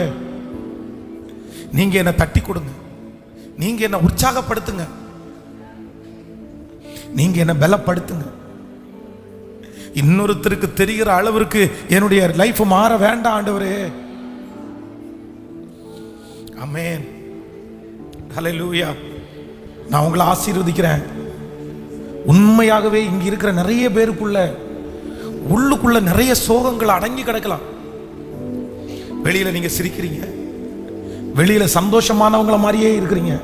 ஆனா உள்ளுக்குள்ள நிறைய சோகங்கள் யாரிடத்திலுமே ஷேர் பண்ணவே முடியாத அளவிற்கு இருக்கலாம். ஆனா நான் நம்புறேன், யாருக்குமே தெரியக்கூடாதுன்னு நினைச்சு நீங்க அந்த சோர்வை கையாளுறீங்கல்ல, அந்த வருத்தத்தை கையாளுறீங்கல்ல, நான் நம்புறேன் யாருக்குமே தெரியாம அந்த சோர்விலிருந்து, அந்த வருத்தத்திலிருந்து உங்களை விடுதலை ஆக்குற ஒருத்தர் இருக்கிறார். கண்டிப்பா அது சீக்கிரத்தில் யாருக்கும் தெரியாமலே கர்த்தர் சரி செய்ய வல்லவர். ஆமென். அன்னாள் இவ்வளவு வருத்தமா இருப்பாங்கன்னு யாருக்கு தெரியல? தீர்க்கதரிசிக்கு தெரியல, ஏலிக்கு தெரியல, அன்னாளுக்குள்ள இவ்வளவு வருத்தம் இருக்குன்னு தெரியல. ஏன்னா அது பண்டிகை காலம். பண்டிகை காலத்துல உள்ளுக்குள்ள என்ன சோகம் இருந்தாலும் வெளியில எல்லாரும் எப்படிதான் காமிச்சுக்குவாங்க? சந்தோஷமா தான் காமிச்சுக்குவாங்க. ஆனா இந்த இருதயம் உடைஞ்சு போன இருதயம் வந்து அப்படியே தேவ சமூகத்துல கண்ணீர் விட்டு அழுறாங்க, இருதயத்தை உடைச்சு ஊத்துறாங்க. ஆனா அவங்க எவ்வளவு சோகமா இருக்கிறாங்கன்னு ஏலிக்கு தெரியாட்டாலும் கர்த்தர் தெரிஞ்சுக்கிட்டார். வரும்போது பலவீனத்தோட வந்தவங்க, வேதம் சொல்லுது, போகும்போது கர்த்தர் அவர்களை ஆசீர்வதித்து வெற்றியாய் கர்த்தர் அனுப்புகிறார். நான் நம்புறேன் இந்த உபவாச ஜெபத்தை நீங்க கேட்டுக்கொண்டிருக்கும் போது ஒருவேளை அப்படி இருக்கலாம். ஆனா முடியும் போது கர்த்தர் உங்களுக்குள்ள இருக்கிற அந்த வருத்தங்கள் எல்லாத்தையும் மறக்கும்படி பண்ணுவார். கர்த்தர் எடுத்து போடுவார். ஆமென். யோசேப்பு தன்னுடைய சகோதரர்களுக்கு முன்பாக தன்னை என்ன பண்ணி கொள்ள முடியலையாமா? அடக்கி கொள்ள முடியலையாமா? தன்னை குழியில போட்ட சகோதரர்கள் படாத பாடுபட்டுட்டாம இப்ப தனக்கு முன்னாடி வந்து நிக்கிறாங்க. இவருக்குள்ள இவ்வளவு பெரிய சோகம் இருக்கும்னு அங்க யாருக்குமே தெரியாது. யோசேப்பை எப்படி பார்க்கறாங்க? ஒரு உன்னதமான இடத்துல பார்க்குறாங்க. அவனுக்கு எந்த கவலை இல்லைன்னு நினைக்கிறாங்க. அவன் பெரிய கிங் அப்படின்னு நினைக்கிறாங்க. ஆனால் இப்போ முதல் விசை தன்னுடைய சகோதரர்களை பார்க்கும்போது அவனுக்கு என்ன தோணுது? அழணும்னு தோணுது. உடனே என்ன சொன்ன, நம்ம எல்லாரும் என்னை விட்டு வெளியே போங்க. எல்லாரையும் வெளியே விட்டுட்டு சத்தமிட்டு அழுதானா. அத்தனை நாள் இருந்த சோகமும் அப்படியே கொட்டிருச்சாங்க. அப்போ ஒரு தேவனுடைய பிள்ளைக்கு நம்ம சோர்வா இருந்ததை இன்னொருத்தருக்கு என்ன பண்ணக்கூடாது அப்படின்னா, நான் இப்படி இருக்கிறேன்றதை நீங்க காமிச்சிருக்க கூடாது. நீதிமான்களோ சிங்கத்தை போல எப்படி இருக்கணுமாமா? சத்தமா சொல்லுங்க. உங்க வீட்டில் நீங்க ஒரு சிங்கம் அப்படின்றத நீங்க மறந்துடக்கூடாது. சோகத்தை எல்லாம் உள்ள அடக்கிட்டு அப்படி எல்லாருக்கும் முன்னாடியும் அவங்க உங்களை பார்த்து கேட்கணும், என்ன உனக்கு சோகமாவே இருக்க மாட்டியா? கவலையே உனக்கு வராதா? நீ எப்படி இவ்வளவு தைரியமா இருக்க அப்படின்னு உங்களை குறித்து சொல்லுகிற அளவிற்கு கர்த்தர் உங்களை மாற்றுவாராக. ஹல்லேலூயா. இந்த வருடத்தில் ஆண்டவர் மாற்றுவாராக. கர்த்தர் அப்படிப்பட்ட ஒரு தைரியசாலிகளாய் கர்த்தர் மாற்றுவாராக. அப்படி அநேகருக்கு முன்பாக தலைவனாய் தலைவியாய் கர்த்தர் உங்களை அபிஷேகம் பண்ணுவாராக. எத்தனை பேர் ஆமோதிக்கிறீர்கள்? நம்பர் 1, இந்த சோர்வில் ஒரு தேவனுடைய பிள்ளை கண்டுகொள்ள வேண்டிய முதல் விஷயம் என்ன அப்படின்னு சொன்னா, தொடர்வதற்கு அனுமதிக்கவே கூடாது. சில நிமிஷம் சில மணி நேரத்திலேயே தாவீது எப்படி தன்னை திடப்படுத்தி கொண்டானோ அதே போல என்ன பண்ணணும்னா, உடனே சரி, தாவீது தன்னுடைய பிள்ளை மரித்து போகும்போது என்ன சொல்றார் அப்படின்னு சொன்னா, நான் பிள்ளையிடத்திற்கு போவேனே அல்லாமல் அது என்னிடத்திற்கு திரும்ப வராது. நேற்றைய தினத்தில் ஒரு ரட்சிக்கப்படலை, ஆனால் ஏசப்பாவை ரொம்ப பிடிக்கும் அவருக்கு. ஒரு மனிதனை சந்தித்தேன். அவருக்கு வயசு ஒரு 49 அந்த ரேஞ்ச் தான். அவர் சொன்னார், என்னுடைய மனைவியை கூப்பிட்டு நான் சொன்னேன், இந்த பாரு, அவர் ஒரு பெரிய தொழிலதிபர், அவர் நிறைய யூனிட்ஸ் நிறைய பேர் வேலை பார்க்குறாங்க. ஒருவேளை நான் இறந்து போயிட்டேன் அப்படின்னா, செத்துட்டேன் அப்படின்னா உனக்கு நியூஸ் வரும். நீ ஒன்றுமே யோசிக்க வேண்டாம். மரணம்ன்றது எல்லாருக்குமே வர்றது தான். நீ கண்டிப்பாக இந்த உலகத்தில் பிறந்த எல்லா மனுஷனும் மரணத்தை கண்டிப்பாக ஏற்றுக்கிட்டு தான் ஆகணும். நீ உடனே ஏற்றுக்கணும், அவ்வளோதான். எல்லாம் சொல்லிட்டியா? ஒரு நாளைக்குள்ள அந்த சரீரத்தை டிஸ்போஸ் பண்ணிடணும். நெக்ஸ்ட் டே மார்னிங் காலையில் எந்திரிச்சு இன்னைக்கு நான் என்னென்ன செய்கிறேனோ அதை மொத்தத்தையும் நீ தொடரணும். அவ்வளோதான், முடிஞ்சிச்சு. ஒருவேளை நான் இங்கே சாகாம வெளிநாட்டில் எங்கேயாவது போகும்போது அங்கே செத்துருக்கேன் அப்படின்னா நீ ஒன்றுமே யோசிக்க வேண்டாம். என் பாடியை இங்கே கொண்டு வர்றதுக்கு நீ எந்த முயற்சியும் எடுக்க வேண்டாம். அங்கேயே யாரையாவது வச்சு என் பாடியை டிஸ்போஸ் பண்ணிட்டு அதே நெக்ஸ்ட் டே இங்கே நான் என்னென்ன செஞ்சேனோ அத்தனையும் நீ தைரியமாக கண்டினியூ பண்ணு. ஸோ மரணம்ன்ற ஒன்றை எல்லாருமே ஏற்றுக்கிட்டு தான். எனக்கு ரொம்ப ஆச்சரியமாக இருந்துச்சு. ஒரு உலக மனுஷன் ரட்சிக்கப்படலை, ஞானஸ்நானம் எடுக்கலை, ஆனால் நம்மளால சொல்ல முடியுமா?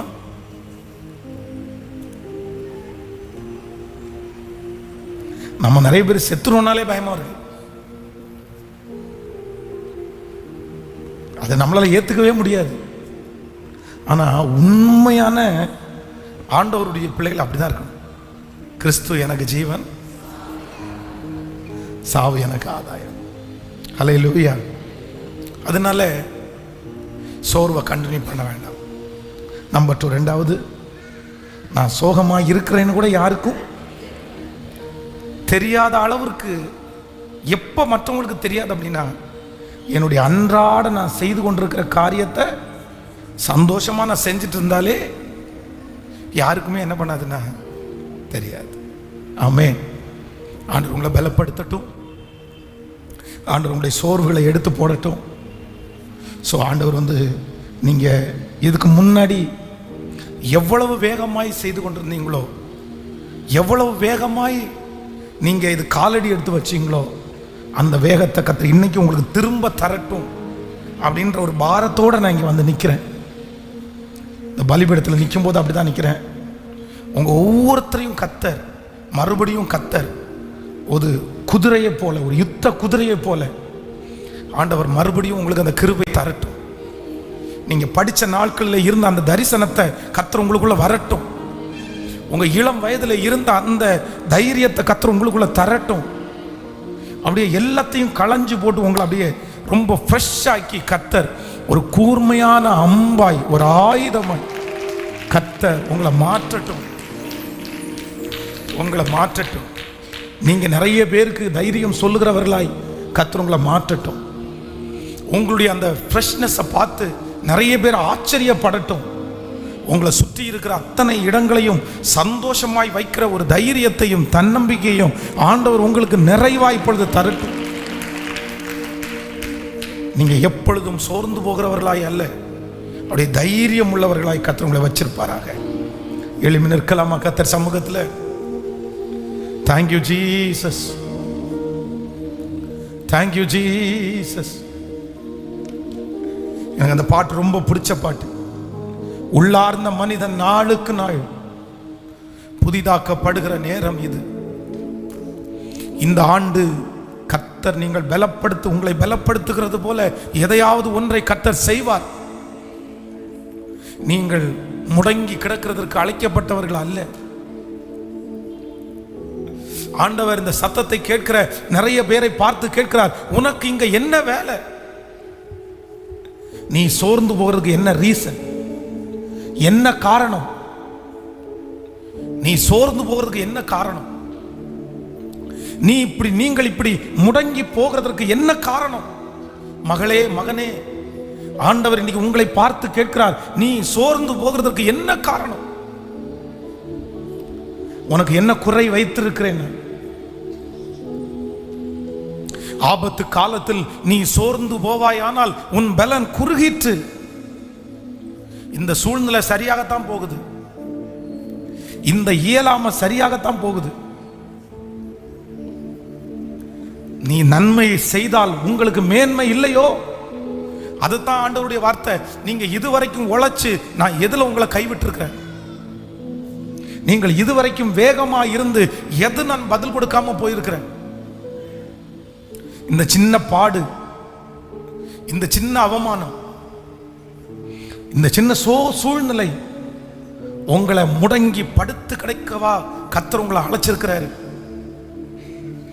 அதனால்தான் மோசைக்கு கர்த்தர் முட்செடியின் நடுவில் கர்த்தர் அக்கினியை காமிக்கிறார். நீ முட்செடியை போன்ற அனுபவம் இருந்தாலும் உனக்குள்ளே ஒரு அக்கினி பற்றி பிடிக்க வேண்டாமா? உனக்குள்ளே இருந்து ஒரு தீ பிழம்பு அப்படியே எழும்ப வேண்டாமா? நீ போக வேண்டிய தூரம் வெகு தூரம். எலியாவை பார்த்து கர்த்தர் சொல்லுகிறார், நீ இங்கே உனக்கு என்ன வேலை? உன் பலவீனத்தை உதறி தள்ளு. உங்களை சுற்றி இருக்கிற சூழ்நிலையை உதறி தள்ளுங்கள். ஹல்லேலூயா. எவரையும் மேன்மைப்படுத்துகிற கர்த்தர் உங்களுக்குள்ளே இருக்கிறார். நீ முடங்கி கிடக்கிறதுக்கு அழைக்கப்பட்டவர்கள் அல்ல. நீங்க இந்த இடத்துல உட்கார்ந்து இருக்கிறதுக்கு அழைக்கப்பட்டவர்கள் அல்ல. நடந்தது நடந்துருச்சு, போனது போய்விட்டது. ஆனால் கர்த்தர் சொல்கிறார், இதோ நான் புதிய காரியத்தை உனக்காக செய்வேன். அது வனாந்திரத்திலே வழி, அவாந்திர வழியில உனக்கு ஆறுகளை, நீ போக வேண்டிய தூரம் வெகு தூரம். நல்ல கரங்களை தட்டி தேங்க்யூ ஜீசஸ். நல்ல கரங்களை தட்டி தூசியை உதறிவிட்டு எழுந்திரு. நீ திடன்கொள் என்று கர்த்தர் உரைக்கிறார். கர்த்தர் வாக்கு கொடுக்கிறார், சீயோன் குமாரத்தியே நீ திடன்கொள், என் ஜனமே நீ திடன்கொள். நீ மரணம் அடைகிற வரைக்கும் எரிந்து கொண்டே இருக்கிறதுக்கு அழைக்கப்பட்ட ஒரு மெழுகுவர்த்தி. நீ வெளிச்சம் கொடுக்கிற ஒரு மெழுகுவர்த்தி. ஹல்லேலூயா. மலையின் மேல் இருக்கிற பட்டணம் மறைந்திருக்க மாட்டாது. உன்னை ஒருக்கு அல்ல, நீ அநேகருக்கு வெளிச்சம் கொடுக்கிற விளக்கு. இருள் இருக்கிற ஜனங்கள் ஒரு பெரிய வெளிச்சத்தை கண்டுகொள்ளுவார்கள். உங்களையும் என்னையும் பிரகாசிக்க பண்ணுகிற ஒரு நல்ல கர்த்தர். நீ அணைந்து போகக்கூடியவன் அல்ல. அவர் நெறிந்த நாணலை முறியாதவர். மங்கி எரிகிற திரியை அணையாமல் இருக்கிற கர்த்தர். உங்களுடைய திரி மங்கி போய்விட்டதோ? இன்னும் சில நிமிடங்களுக்குள்ளே இன்னும் பெரிய காற்று அடித்தால் என்னுடைய எரிந்து கொண்டிருக்கிற மெழுகுவர்த்தி அணைந்துவிடும் என்று நீங்கள் நினைக்கிறீர்கள். ஆனால் கர்த்தர் வாக்குரைக்கிறார், நான் எரிய வைத்த, நான் ஏற்றி வைத்த இந்த விளக்கை யாரால் அணைக்க முடியும்? அவருடைய கைகள் காற்று பலமாய் அடிக்கும் போது அந்த எரிந்து கொண்டிருக்கிற அந்த தீக்கு முன்பாக வந்து அப்படியே அது அணைக்கிறது. எந்த காற்றும் அதை அணைக்க முடியாது. அதுதான் நெறிந்த நாணலை முறியாதவர், மங்கி எரிகிற திரியை அணையாதிருக்கிற கர்த்தர். எழும்பு சீயோனே, மறுபடியும் உன்னுடைய வேதத்தை கையிலே எடுங்கள், மறுபடியும் அந்த பட்டயத்தை கையிலே எடுங்கள் என்று பரிசுத்த ஆவியானவர் வாக்குரைக்கிறார். மறுபடியும் அந்த முழங்கால்களை பலப்படுத்தி முழங்கால்களிலே நில் என்று பரிசுத்த ஆவியானவர் உங்களை பலப்படுத்துகிறார். மறுபடியும் நீ போ, நட, நீ நடந்து செல், நீ அந்த பர்வதம் மட்டும் ஏறி போ. ஹல்லேலூயா. கர்த்தர் இன்றைக்கு இந்த உபவாச ஜெபத்தில் கர்த்தர் உங்களுக்கு அந்த பலத்தை கொடுக்கிறார். 40 நாட்கள் இரவும் பகலும் நீ நடந்தாலும் சோர்ந்து போகாத அபிஷேகத்தை கர்த்தர் தரப்போகிறார். தூசியை உதறிவிட்டு எழுந்திரு. பரிசுத்தவான்கள் இந்த சூழ்நிலையில் தான் ஓடினார்கள். அவர்களுக்கு இருந்த அந்த பாடுகளை அவர்கள் பெரிதாய் எடுக்கவில்லை. இந்த ஒரு அடைப்பை, இந்த ஒரு கல் பாய்ந்து போகிற நீரூற்றாகிய உங்களை தடுத்து நிறுத்த முடியுமோ? அதைத்தான் ஆண்டவர் இன்றைக்கு யாரோ ஒருத்தரிடத்தில் பேசுறார். மகளே, மகனே, இந்த ஒரு கல், நீ பாய்ந்து ஓடக்கூடிய நீரூற்று, நீ வற்றாத நீரூற்று. நீ நிறைய இடத்துல இருக்கிற ஜனங்களை உயிர் கொடுக்க அழைக்கப்பட்டவள். ஆனா ஒரு கல் அப்படியே பாய்ந்து போகிற அந்த நீரூற்றை தடுத்து நிறுத்தலாமா? அந்த ஒரு கல்லை சற்று விலக்கி கொள்ளுங்கள், அதை கொஞ்சம் தள்ளுங்கள். கர்த்தர் உங்களை நிறைய பேருக்கு பிரயோஜனம் உள்ளவர்களாய் கர்த்தர் மாற்ற போகிறார். Thank you Jesus. அந்த கல்லை பார்க்க வேண்டாம், அந்த கல் தடுத்து நிறுத்த வேண்டாம். கர்த்தர் அந்த ஒன்றுக்கு அல்ல, நீங்கள் அந்த ஒன்றையே பிடித்து கொண்டு அது எனக்கு கிடைத்தால் போதும், அதுல நான் வெற்றி அடைந்தால் போதும். ஆனா ஆண்டவர் வாக்கு கொடுக்கிறார், இல்லை, அந்த ஒரு காரியத்திற்காக உன்னை நான் அழைக்கவில்லை. அந்த ஒன்றை பார்த்து சோர்ந்து போகிறதற்கு உன்னை நான் பலப்படுத்தவில்லை. அதை உதறி தள்ளு. நீ போக வேண்டியது, செய்ய வேண்டியது, நீ பண்ண வேண்டியது இன்னும் நிறைய கர்த்தருடைய கரத்திலே உண்டு. நன்றாய் கரங்களை தட்டி அந்த ஒன்றை பார்த்து சோர்ந்து போக வேண்டாம். அந்த அபிஷேகத்தினுடைய நிறைவு நிறைய பேர் மேலே இறங்குறத நான் பார்க்கிறேன். Thank you Jesus, thank you Jesus. சோர்ந்து போகிறவனுக்கு பலன் கொடுத்து சத்துவமில்லாதவனுடைய சத்துவத்தை பெருக பண்ணுகிற கர்த்தர். யோபு தன் சிநேகிதனுக்காக வேண்டுதல் செய்தான். கர்த்தர் அவன் சிறையிருப்பை மாற்றினார். ஒருவருடைய கரங்களை ஒருவர் பிடித்து, தேங்க்யூ ஜீசஸ். ஆன்லைன்லையும் ஆயிரக்கணக்கான பேர் ஜெப குறிப்புகளை அனுப்பினார். எல்லாருக்கும் ஒரு நன்மை உண்டாகணும். வருகிற வாரம் நிறைய சாட்சிகளை கர்த்தர் எழுப்பி தரணும். திருமண தடைகள் மாறணும், குழந்தை பாக்கியங்கள் உண்டாகணும், கடன் பிரச்சனையிலிருந்து ஒரு விடுதலை உண்டாகணும், என்னென்ன சூழ்நிலையோடு இந்த சத்தத்தை கேட்டுக்கொண்டிருக்கிறார்களோ ஒரு பெரிய வெற்றி உண்டாகும்படியாய் எல்லாரும் கர்த்தரை ஸ்தோத்திரம் பண்ணி, நன்றியப்பா நன்றியப்பா ஜெபிக்கலாம். ஸ்தோத்திரம் ஸ்தோத்திரம் ஸ்தோத்திரம் ஸ்தோத்திரம் ஆண்டவரே, ஸ்தோத்திரப்பா. இரக்கத்தில் ஐஸ்வர்யம் உள்ளவரே, எங்க பிள்ளைகளுக்கு மனம் இறங்கும் ஆண்டவரே. இன்றைக்கு இந்த உபவாச ஜபத்தில் திருச்சபையில் கூடியிருக்கிற பிள்ளைகளுக்கு மனம் இறங்கும், ஆன்லைனில் இருக்கிற பிள்ளைகளுக்கு மனம் இறங்கும். இப்பொழுது அவருடைய துக்கம் சந்தோஷமாய் மாற்றப்படுவதாய் அவருடைய ஜபங்களுக்கு பதில் உண்டாவதாகப்பா, உண்டாவதாக ஆண்டவரே. கர்த்தர் ஒரு சாட்சியை எழும்ப பண்ண போகிறதற்காக ஸ்தோத்திரம். ஹல்லேலூயா.